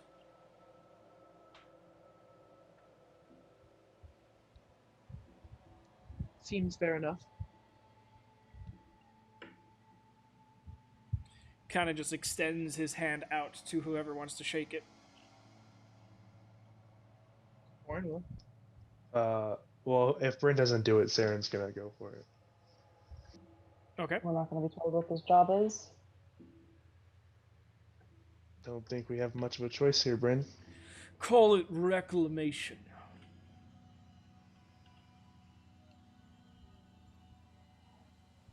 Someone has wronged you. No? Rachak kind of like perks up at that and is like, ooh.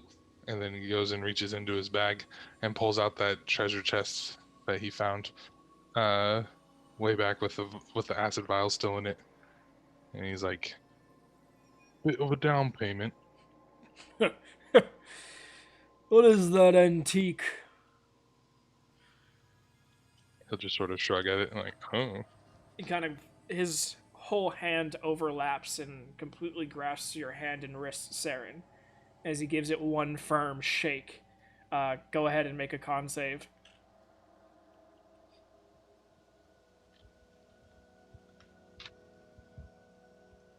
I'm gonna use Portent and make it a 19. Not that I think that's gonna help. Okay. Does that change your roll, and then you still add the modifiers, or is it just your overall? It changes my roll and then it add a modifier. Do you have a con modifier Right now it's 1. for your con save? Mm-hmm. Would that make it a 20? That would make it a 20, which is just enough.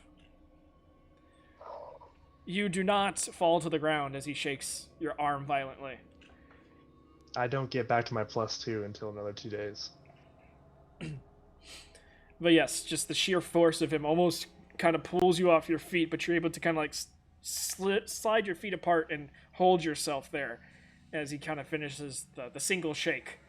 And you're like, oh, thank God my arm's not dislocated in your head. You're just thinking that. And he kind of looks. All right. So, as far as the job goes, basically you're giving me a day off of work. If you know about me, then you know what I do for a living. Trading.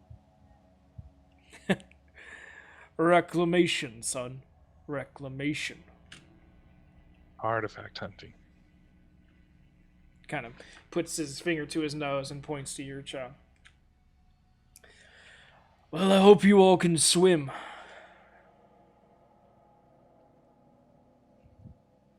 He kind of steps over to the edge of the cliff, and leans over and points.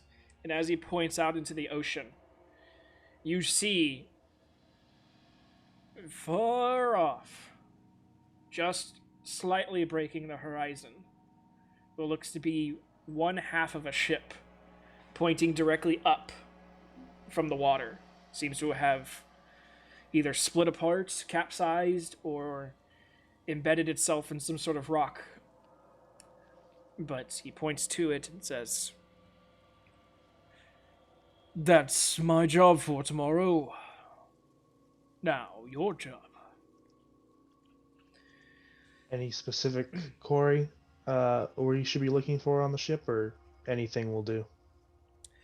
Actually, that ship itself was a particular make and model. Coming from the Elven Armada, there's quite a few pieces of, well, items that need to be reclaimed.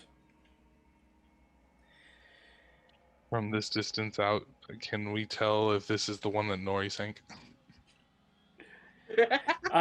You guys are barely seeing the outline of it rather than the actual look of it.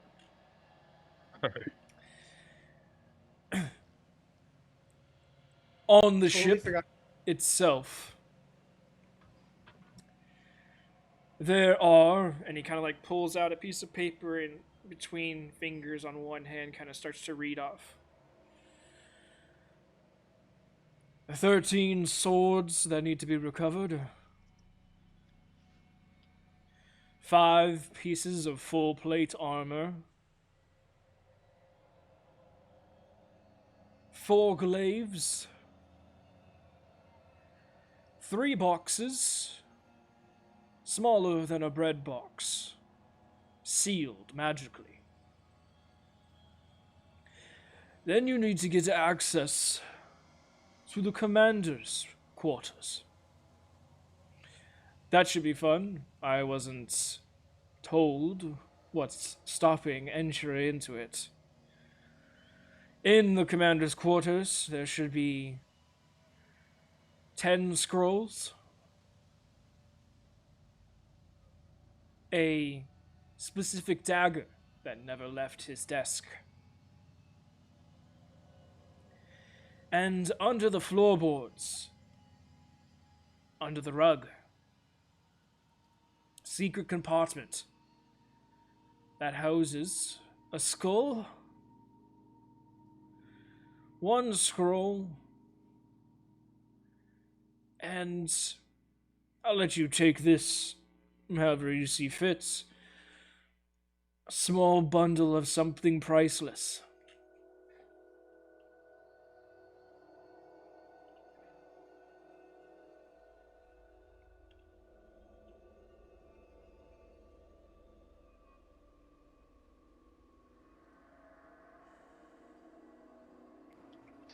Just to make sure I didn't miss anything, 13 swords, 5 full plates, 4 glaives, the 3 boxes, and then in the commander's quarters, the 10 scrolls, the dagger, and under the floorboards, the skull, the scroll, and the bundle. Correct. Aldous Kaporin has just taken out his recently refurbished notebook and is just jotting all this down as he's speaking. Yeah, Saren will also be writing. He got some pages. He's got 50 pieces of parchment just lying around. The list for his own recollection. He puts the paper, rolls the paper back up, and puts it in his back pocket once again. So, I need to have all those items by tomorrow. Let you decide on how to do it. That portion of the ship there has already been cleaned out. The portion you need is a little further south. What time of day is it, by the way? The sea, Little afternoon. the sea. Everything's under the sea. Sing it. Oh. That's a strike right there. It was awesome because he wasn't muted, and then I think Rashi, you were actually trying to speak, but you were muted, so I didn't actually hear what Rashi said. Oh, I'm just commenting to myself. So yeah, I basically said "son of a bitch" because I've been writing deep sea diving in case no one has read the chat. It's like as soon as he walked out of the water, I'm like, "Fuck, we're gonna have to go deep sea diving for shit." Guess who stopped water breathing, baby? I have freedom of movement, but I can only cast it on one person. Under the sea. Okay, Kaborn's done. Yeah, I don't think it's gonna be that fun. So sorry to burst your bubble there. As long as Kaborn's not on an actual ship sailing, he's fine. Well, I don't hope he gets seasick underneath the sea on a ship. Depends. I mean, have you ever had like underwater battles? Because those are really sucky, and I'm terrified that the DM's gonna give us one now. Don't be terrified. Be certain. Yeah, no, that's why I'm terrified, because you don't put parties underwater unless you're gonna have them fight something underwater. You have spoken, and so shall it be. So Qatar kind of looks over the group as you guys are writing, just kind of smirks to himself. By the end of tomorrow, and turns around and pushes the door open and ducks his way inside. Qatar kind of just still leaning there, just giving a half smile, looking at you all. His silvered arm kind of just almost like a cat's tail, just whipping along the floor. He goes, "Have fun." And follows Qatar inside before the door closes. Racha would have repeated him and said, "Have fun," as he's going back in, and waved at him. What counts as the end of tomorrow? Is that like sunset? Who knows? We don't know. He just said by Probably best not to test it. Well, you do know that it seems like Qatar is done with his day already. So, if that's giving you any sort of judgment on time, you're guessing that's an end of his day, at least of work, is about midday. Like we've got an all-nighter ahead of us. Yes. Yeah, we I should. would like rest. What did you say, Kaborn? I would like to take a short rest so I can fix my hand. Over the extent of you Oh, guys shit. traveling, you could have taken a short rest if you wanted to. Okay, thank you. Thank you. You're so gracious.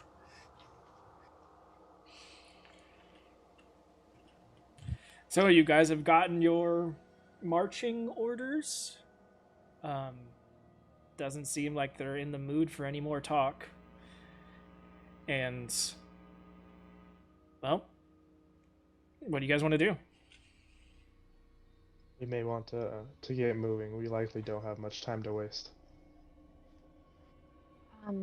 I would like to, like, once they've gone inside, I'll be like, I have a spell that I can use so that we can all breathe underwater, but I'll need 10 minutes to cast it. Is that okay with everyone? As much preparation as we can get is better. How far out to sea, if I had to guesstimate, is the ship? Make a perception check. Can I do it one as well? Sure. I don't like your little smirk. Can Racha do like a perception check down the coastline to see if there's a boat that we could possibly borrow? Sure, go ahead and Yeah. perception check. I wanted to do that as well if I can. Okay. you do. I have a question. Are there armor check penalties with swimming in 5th edition? No. Okay, thank Just God. a- That makes just this attack- so much easier. Yeah, just attacking penalties. Okay, good. I'm glad they got rid of that because having like -5 to freaking swim check sucks a lot. Yeah, the only thing armor does is you get disadvantage on stealth, and if you're not proficient in it, then it starts messing you up. Yeah, I saw the stealth thing on my character sheet. All right, so for the two, it was Nori and Saren looking out for the ship, correct? Correct. Yeah. So when you guys are looking at it, it's obviously not close enough for you to see any sort of actual detail on it. It's barely breaking the horizon for you as it is. You're looking at probably a good 10 to 15 miles off the coast. Richaw and Bryn, as you guys are scouring the coast for boats, anything to help. Does not seem to be one. Seems to be that Qatar, being the half-Triton self that he is, has a severe niche in this market for a reason. Yeah, I figured, but who knows? There might have been something. Nori, it seems we'll be relying on you to get there. I may have another spell that would be helpful in this situation. So, Is it cast ferry boat? yeah, it's definitely cast ferry boat. I have a ferry boat for sure. Is there? I know we're on the coast, but there's like trees and like stuff around, right? Like The a little bit away from the actual beach and stuff. Well, the beaches go decently far inland on this part of the Jewel Rose Lands, and everything around, especially these cliff areas, is very windswept. You can go to some trees, but it's about a half a mile away until you get to the nearest ones.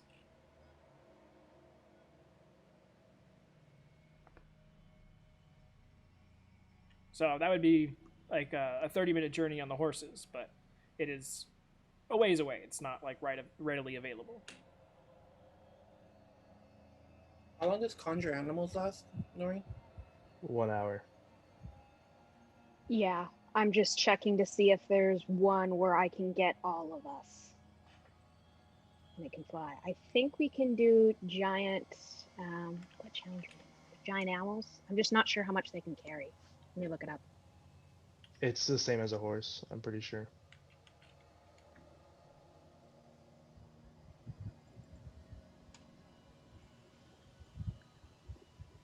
Doing calculations. Okay, so I don't think fabricate will. If I go to the trees, fabricate will help me make a boat, will it? Or like a raft. A giant owl could carry 390 pounds. And I can summon 8 of them. I think I can summon 8. Yeah. You summoned 8 before. It would take you some time, but you could technically use fabricate to make a portion of a large enough raft over and over and over again to create something. But the amount of wood that would be needed and how far inland you're going to be, you're either going to be cutting down and transporting large trees a distance and then creating there, or creating at the trees and then transporting a boat, basically. Okay, yeah, that's what I thought. Okay, well, Nori boat. Well, my only worry is getting all the stuff back. Because I can only cast it so many times. And they can only carry so much weight, and we've got a lot of stuff to bring back. I believe we know about. Correct me if I'm wrong. I think we know about the bag of holding now. It's never been outed as a bag of holding, but you guys have definitely seen me pull things out of the bag of holding. Like, where the hell is he getting that stuff from? Oops. Well, Nori, if, sorry. How much did you say they can hold? 390. So Because it's 13 times 15 times 2. yeah. So the eagle would be able to carry one eagle would be needed just for Kaporan alone. Oh dear. He's 270 we got pounds rid of with some- 110 pounds of equipment. We need to wait, leave so some equipment Kaporan's behind. really tall and chunky? He's thick. He's a thick boy.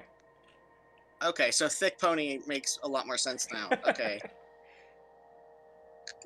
Porn is literally based off of what I am. So He's just a solid boy, and so with that, with solidness comes responsibility.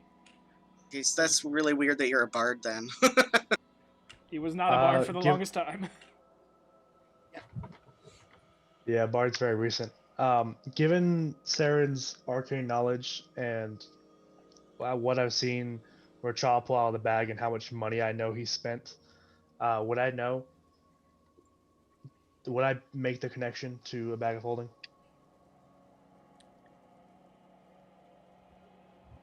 Only Kaporn has really seen the bags change and in depth have tried to understand what they were, I think. Well, What I you think we've think the all what seen you think the bag of stuff. holding? So, what you're considering the bag of holding, Saren, and the bag that Rachad takes his money out of are two different bags. Hmm.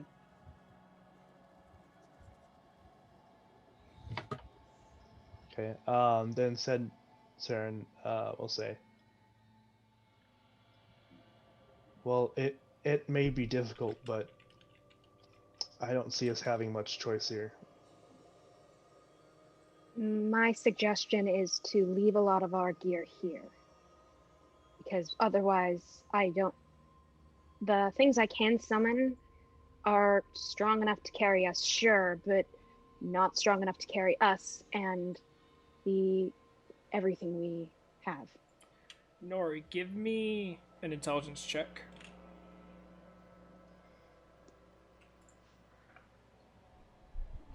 Come on, computer. I'm smart. And that's a 7, baby. All right, continue. I just realized I have a component pouch and I'm no longer I don't think I need a component pouch anymore. Well, you could just use it as an extra bag. True. It holds my extra string for my loot. Yeah, an extra guitar picks. I was gonna say you probably would need some sort of components every once in a while.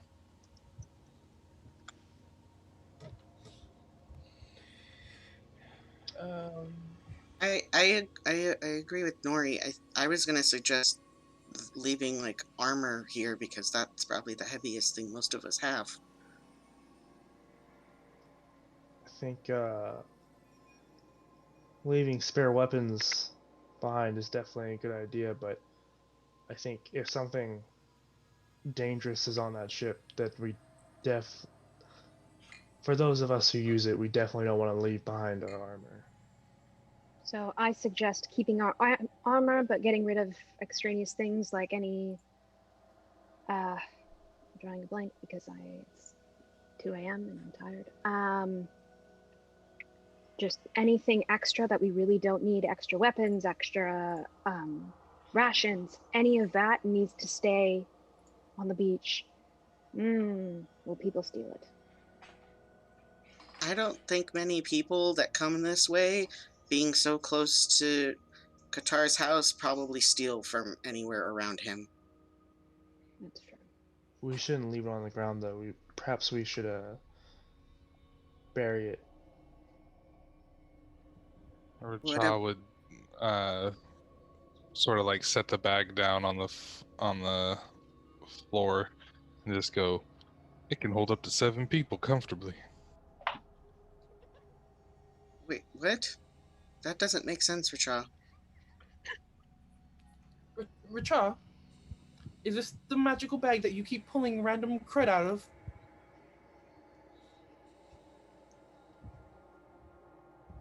You're on mute, Ryan. He'll You're on mute again. there, and then he'll well, you did just watch him pull the treasure chest thing out in the middle of the conversation, but then he'll also like pull out his calligraphy supplies and then his carpentry tools, and the coconut out of nowhere comes flying out as he's just sort of digging through all the stuff. Mary Poppins bags it. Yeah. How long have you had a bag of holding? I suppose that solves our issue of getting everything back. Yeah, it really does. Not quite. It can only hold so much. Oh, We well, need to take a Yeah. few trips. The issue then becomes like out of character, obviously, because this isn't Racha speaking. The issue then becomes those glaives are not going to be able to fit because it can only be up to 8 feet long in any direction that can go in there. Can an owl carry a glaive? You can certainly I try. can summon 8. A regular owl? No, a giant owl. Oh, a giant owl. Yes, a regular owl. As far as weight goes, it's not a problem, but as these aren't tightrope walkers trying to give a large, straight item to hold to a bird who's trying to fly might cause some drag and some yawing issues when flying. I would like to point out real quick though that given that elves are mostly a human-sized humanoid, glaives are typically only 6 to 7 feet long. It's like a porn. Actually, yeah, it would be about your height. Maybe a little bit taller. But you said the other portion of the ship is still pointing above water, correct? The portion of the ship you pointed at, yes. It looks to be like the front end of a ship. He also said most of what we need to get is under the water. Kaporn's thinking is, could Rashi fabricate like a platform or something out of the ship that's still above water, and we can just place everything on there and have the birds carry the platform back? Because I do get conjure animals for an hour.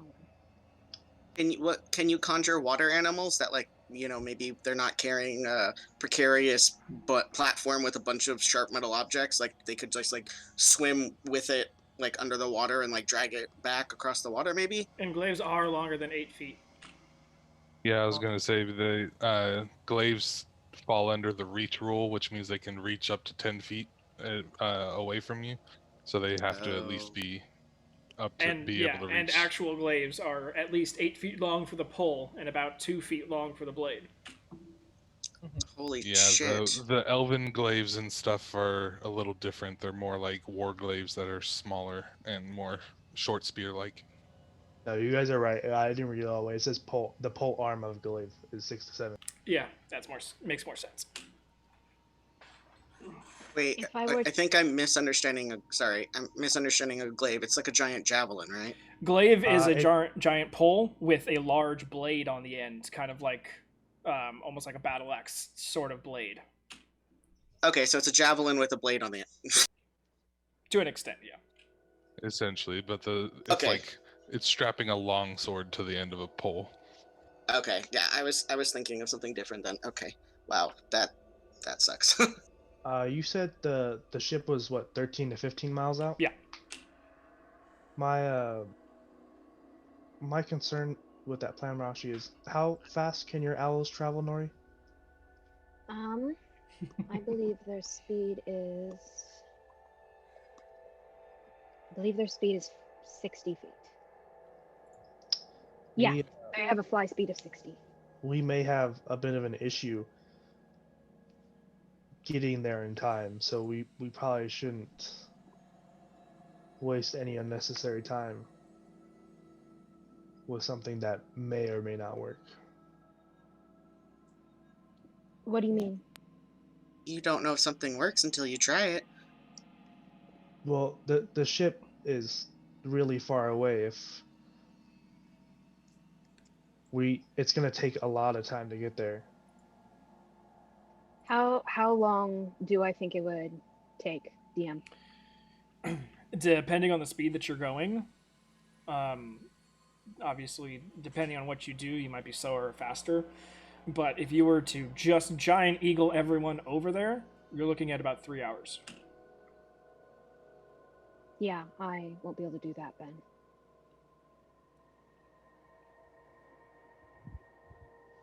Make another intelligence check, Nori.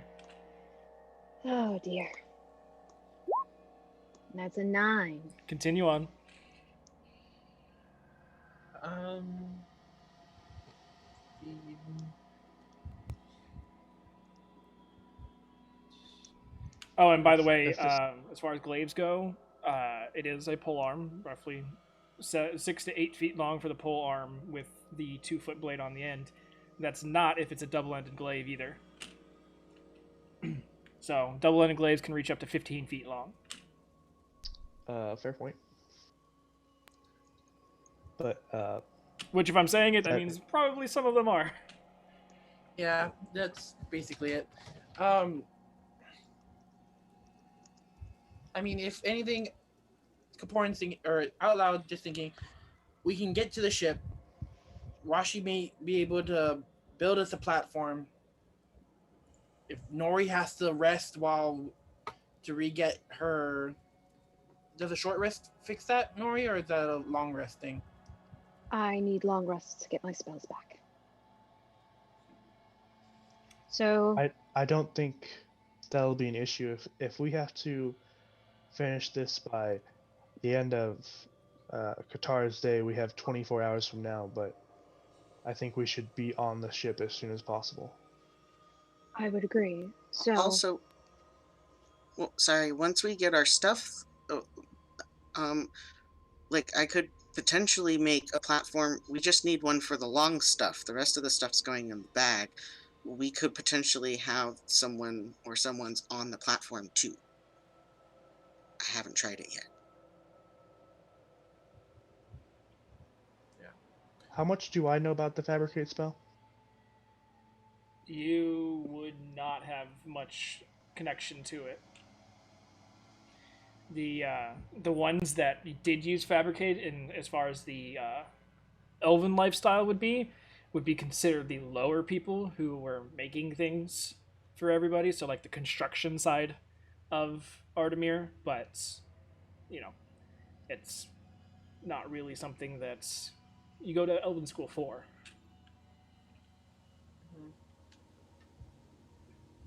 Um, Rashi, as far as what you've done so far with the fabricate spell and putting everything together, you're you'd be able to create and everyone be able to transport as far as like raft wise goes, or possibly small boat esque. The maximum that you guys would be able to create and move would probably be something along the lines of a keel boat. So you got like a keel boat and a rowboat. Size wise and as far as weight on those go, rowboat only handles up to 400 pounds, and a keel boat will handle up to about 900.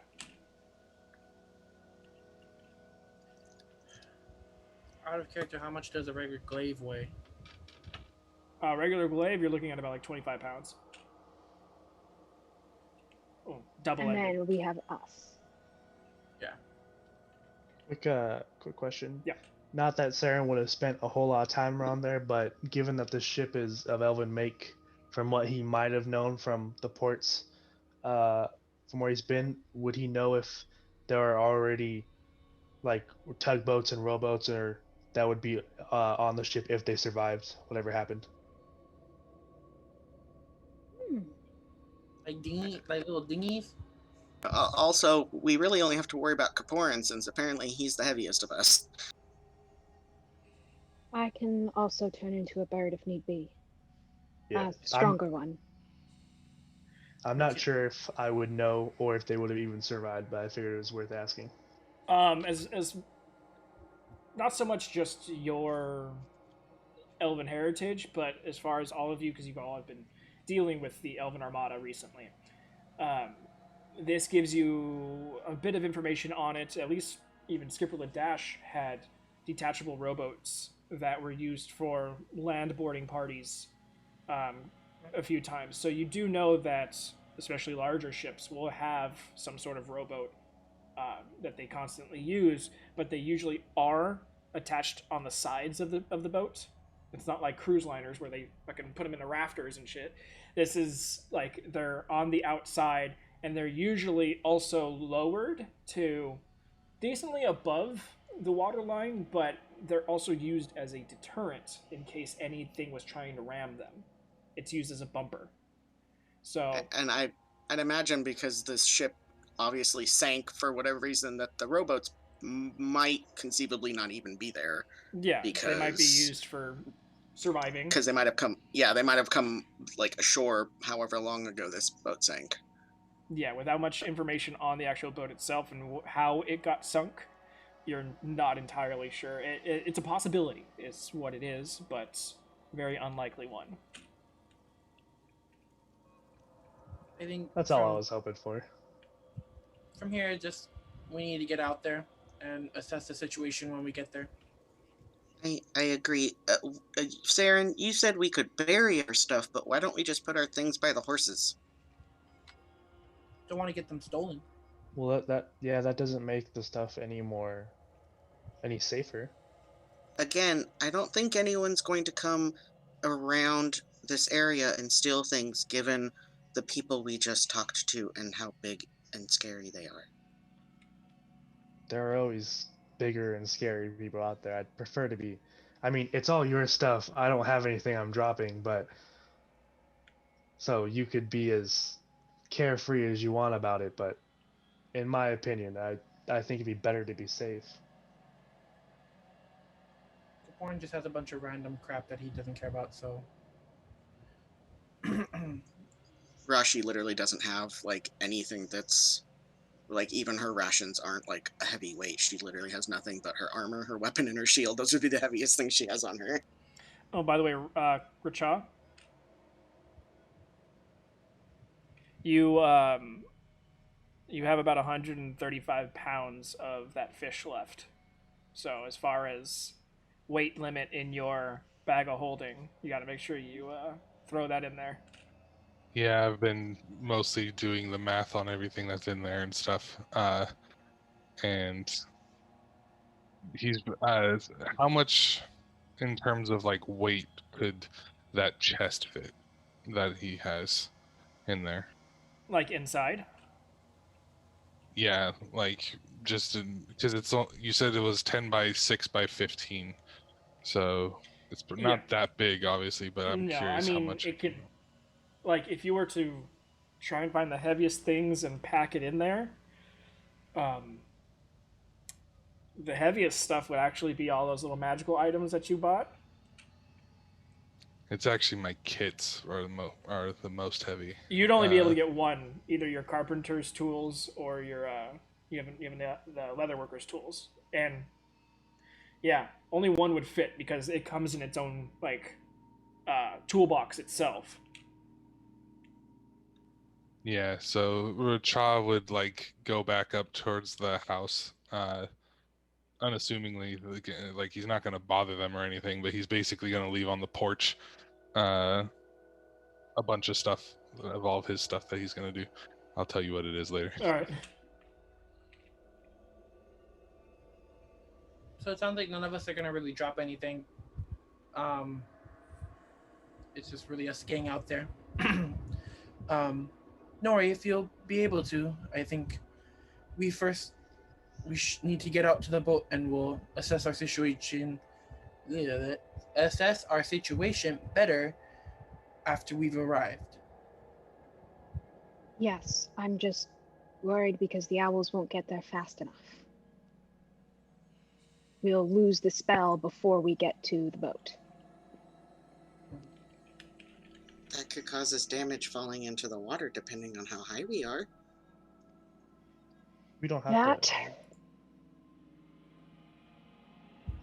Can we just we- hop back? You don't have to fly very high up. Plus, if Nori casts the ritual she was talking about, then we shouldn't have, hopefully, too much of an issue swimming the rest of the way. it'll just take a long ass time. Well, it's either that or we try our best at running away from Qatar up there. Yeah, and for me, this is. If I'm taken in, my brother's going to do something incredibly stupid, and that worries me more than anything else. I'm guessing it's your brother that's wanted and not you? Nope, It's me. I'm I'm wanted for domestic terrorism. Have I done anything to There. warrant domestic terrorism? No. Yes, Bryn? Oh, so someone doesn't like you. To be fair, Nori, it's probably both of you are wanted now. It is, but he's only wanted by association. I'm sure Nori's insight is high enough, but Saren's eyebrow definitely twitched. At least a little bit. I look directly at Saren and I go, I'm wanted for domestic terrorism. yes, because he's been like, you're gonna have to, we've gone through this, you're gonna have to trust me, because if you can't deal with this, there's a problem here. This was going to come up, and now is the time. There's a little bit of a difference between saying you're wanted and being wanted for 750 mithril of domestic Exactly. terrorism. Well, that's what he said it's gotten up to now, so it started lower. Yeah, I Oh. figured as much. Well, we can't have you. We can't have you going to. Whoever doesn't like you's a poopy head, and we have them. I don't like saying worse language. I don't care what Belar says. Whoever doesn't like you is a poopy head. You seem very nice to me, and we have to make sure that you don't get taken in. Rashi, that is a very good way to put it. Nori laughs and she's just like, thank you, Rashi. The word poopy head, Rata says shitbird. Well, if any the case, we are in this for the long haul, and our faces are out there now. So Rata does a little minor illusion of as long as Nori stands still, he will minor illusion a badge of honor that says 750 mithril on it. I thought you were gonna put Can I see poopy this? head. No, it's like he's trying to say in his own way, wear it like a badge of honor.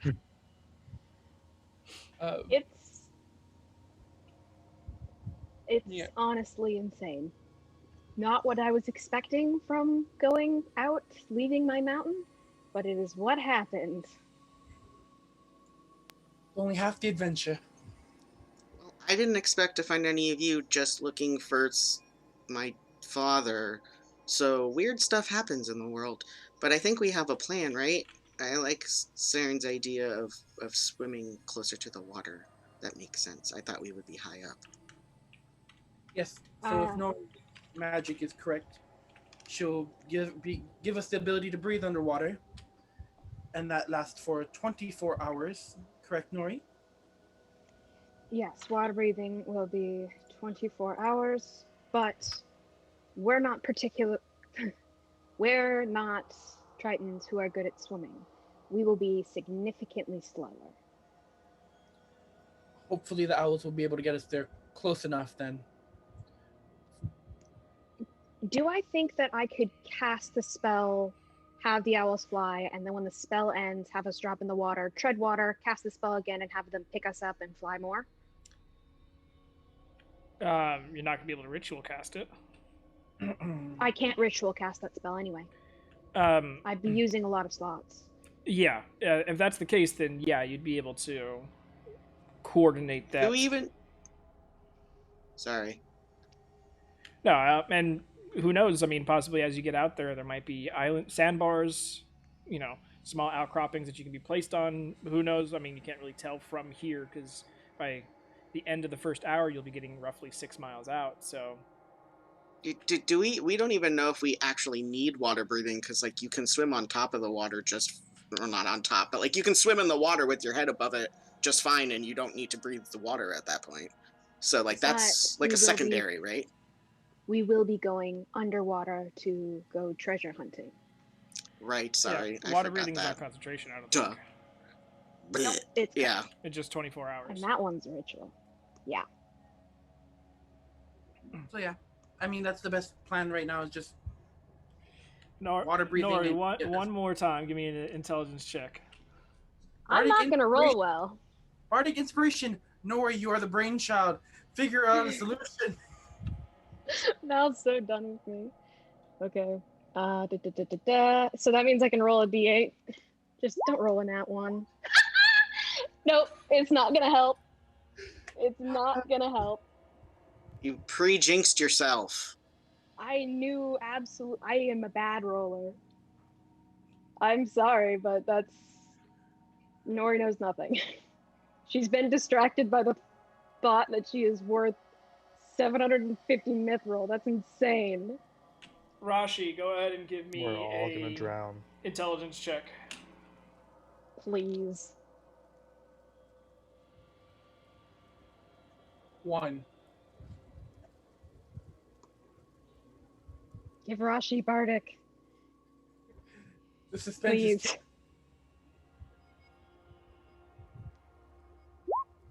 I hate this stupid chat thing. I keep hitting the button and then it just types random spaces in chat.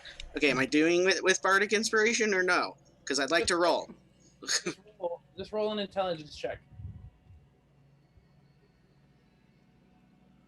I'm so scared. Anticipation. You can decide after the roll if you want to use the Bardic Inspiration. So. 13. Maybe use the Bardic. I'll roll a d8 for it. I thank you for saying that out loud because I can't see what the rolls are. It's a 13. Yeah, you got a now. 13. 13 plus 6, 19. So, with what Nori is proposing, and with your knowledge of fabricate, you guess that you can do one of two things, Rashi. You can either fabricate, go to the woods, fabricate a raft, and have the owls pull the raft itself, not needing to transform it into an actual boat, which all you have to worry about is buoyancy at that point, and not really any steering, which increases the weight of the raft. Or you can use the sand and create a glass raft, which you need to make it thick so it doesn't break, obviously. But I looked it up, and per cubic foot, every inch of glass is 13 pounds. So, with all the pulling weights of every owl, if you're able to attach it to the raft, you could make a sizable raft without slowing them down, plus all your guys' weight. But would we be able to get the full length of everything if we were You would still need to do your multicasting. That's unavoidable at this point. You're too far out. But it'll at least give you guys... You could fabricate it well enough to have an air pocket inside, so you don't need to worry about it falling, not floating. You will have a dry space to continue on. You'll have all the access of a boat. But you just need a propulsion system. Okay. So that would help us get out there and have the owls pull us, basically. You wouldn't have to. Is that what you're saying? You wouldn't have to worry about the owls carrying everybody or items. You can just throw it all into the boat, or the glass raft or wood raft, whatever you want to create, and just have the propulsion be the owls. Okay, so then I wouldn't need to wait till we're out in the boat to use the wood there. I could use the sand that we're on. Yeah. Since we're going into theoreticals, would the owls be able to grip the raft if it's that thick, or would we need rope? You need a rope. Which we don't have. No, we have it. We don't have it. We have lots of rope. People rebought the rope they lost, so we have at least 2 people with rope. Yeah, I went and fully bought rope. Yeah, same here. 8 owls, though? You would only need... We don't need 8 owls. You would only need about 15 feet per owl. Because we also don't need all the owls. They're not trying to fly super high. They're just now becoming pulling, so they can stay pretty close to the water, and you just need to scatter them so that way they don't collide with each other. But it wouldn't be a lot of rope. But I don't even think we need all of the owls to get out there either. Well, the more owls means the more weight you can pull. Yeah. I do have one question. If I summon giant eagles, which are faster than owls, it would only be 2 of them. but I could also turn into a giant eagle. Could we fly faster with 3 giant eagles? That the eagles only come in at the end of the movie, though, Nori. Because that's the fastest beast there is.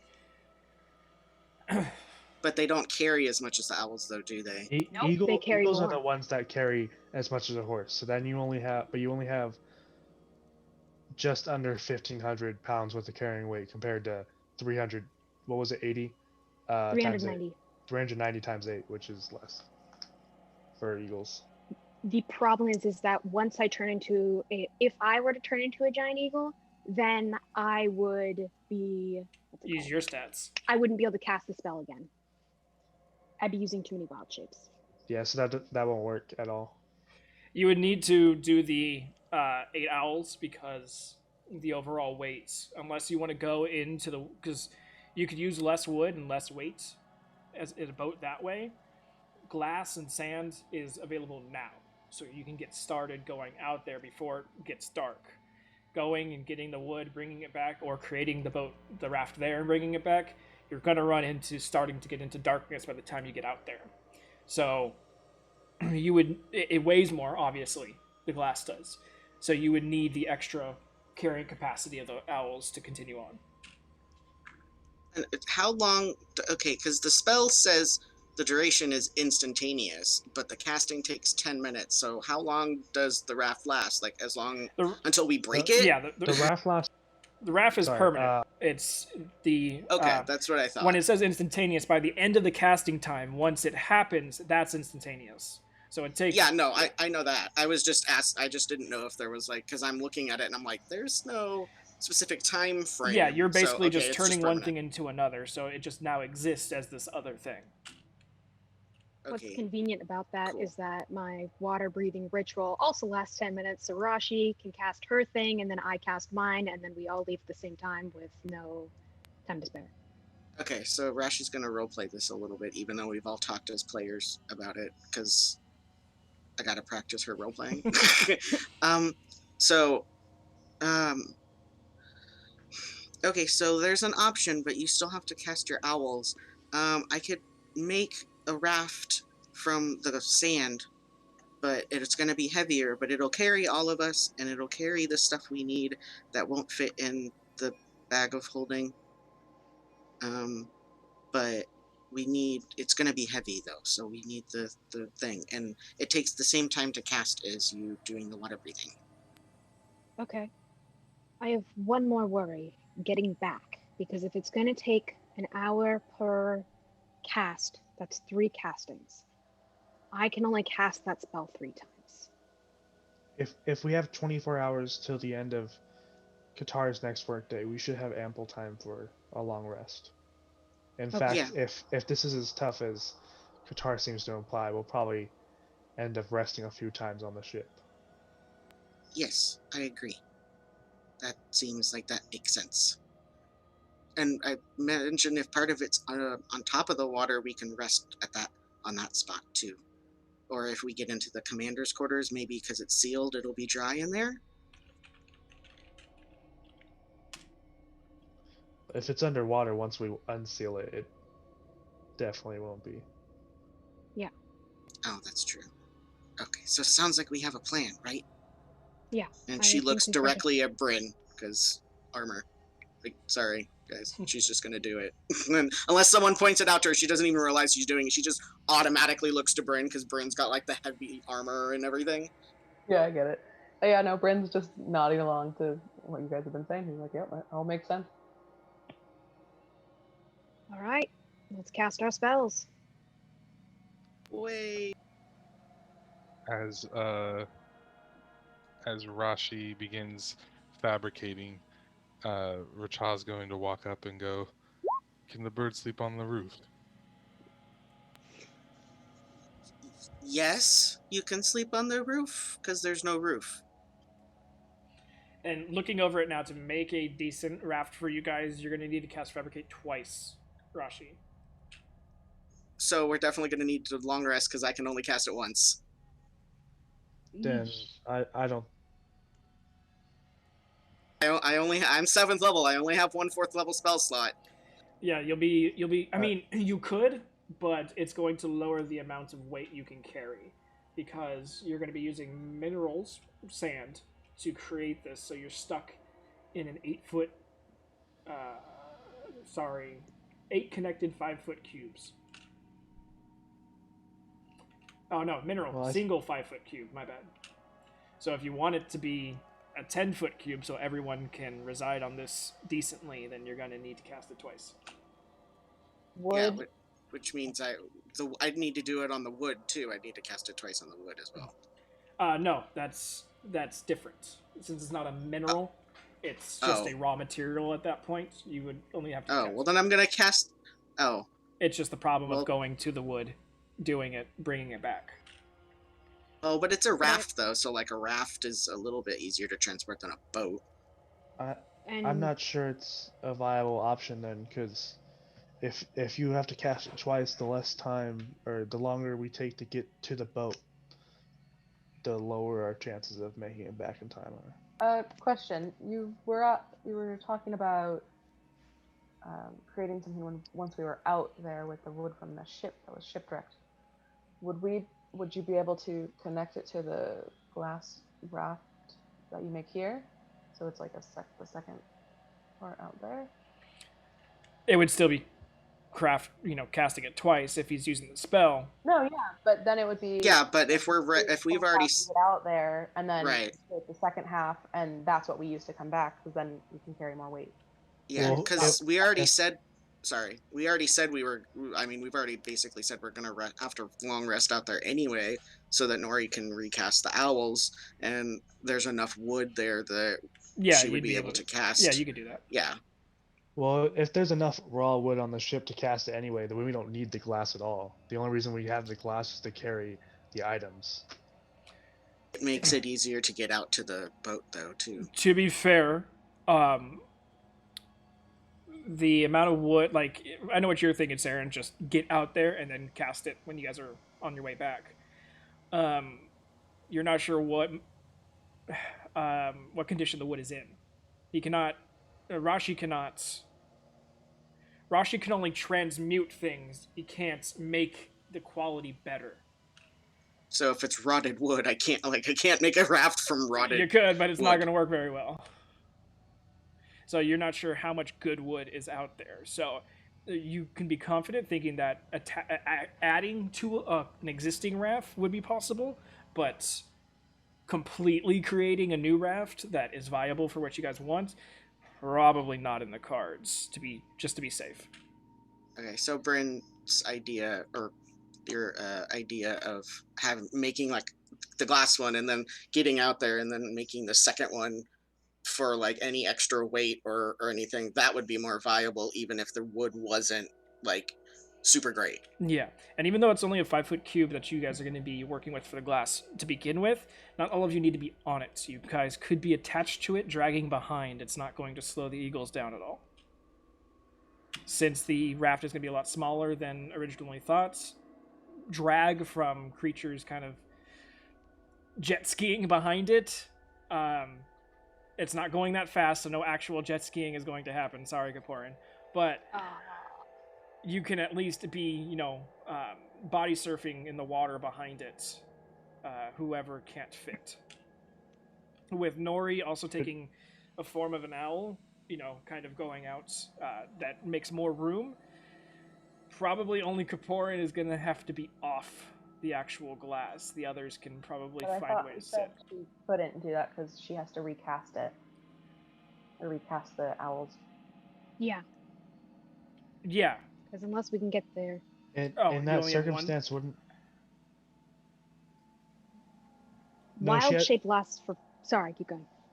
No, yeah. Wild shape lasts for 8 hours, and conjure animals only lasts for 1. So, in order to recast conjure animals, we'd have to unwild shape, and you said it would take about 3 hours. So. Yeah, 2 to 3 hours. So I'd only be able to do it twice. Which might get you close enough. I mean, we swim at an angle. Go ahead.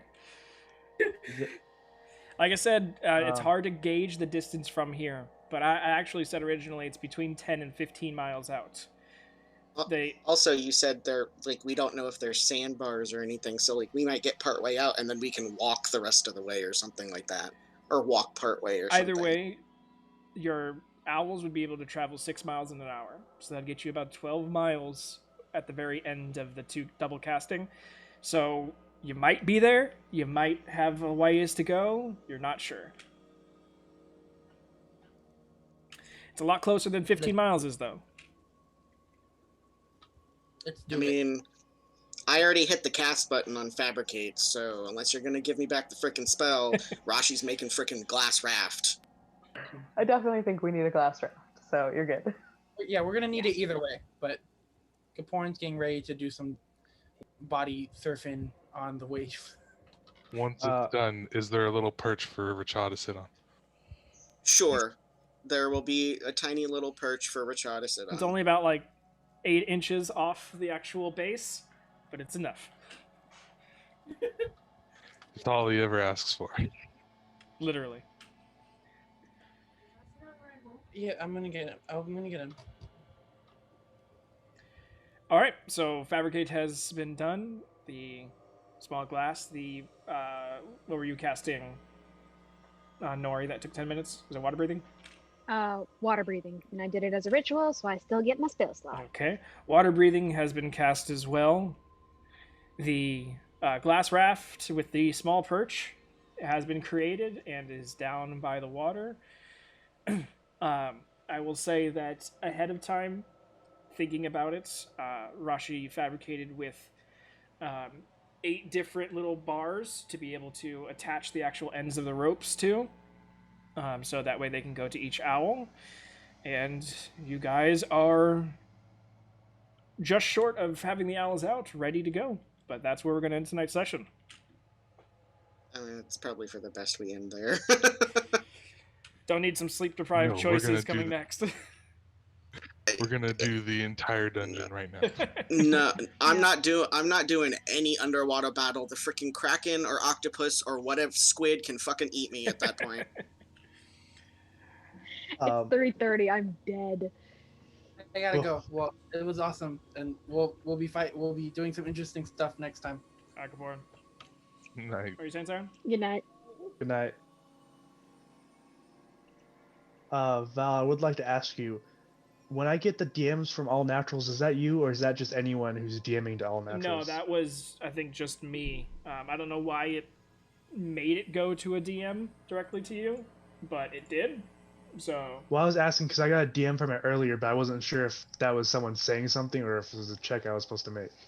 You could have accidentally just clicked his name in the chat, and it would automatically change that everyone to. Yeah, I think that's what happened because looking up, yeah, it just auto put your name for something that I was trying to say to everybody. So.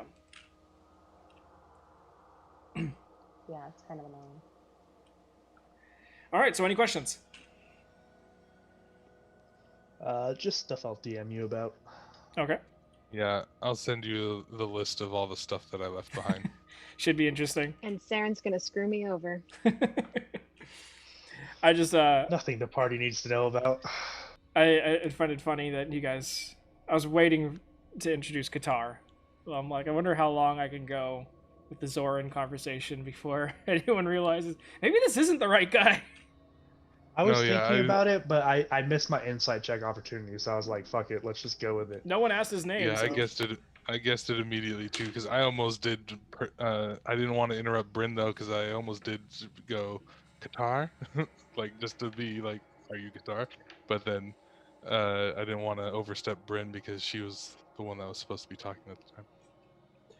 It's all right. He's still a problem, even if he's not actually Qatar. He's still a problem. Yeah, he's Qatar's right-hand man, and he pretends to be Qatar when Qatar is out. So either way, he would have lied to you and kept the facade up until Qatar showed up. But it was still fun. Alrighty, guys. So those of you that need to send me stuff, go ahead and send it to me. But if anyone ever has any questions, feel free to message me, and I'll get back to you as soon as I can. If I don't talk to you all before then, you guys have a great week, and we'll meet back on Thursday. All right. Night, y'all. Good night, everybody. Good night. And thank you all for those being with us. You guys have a great night, and see you all Thursday.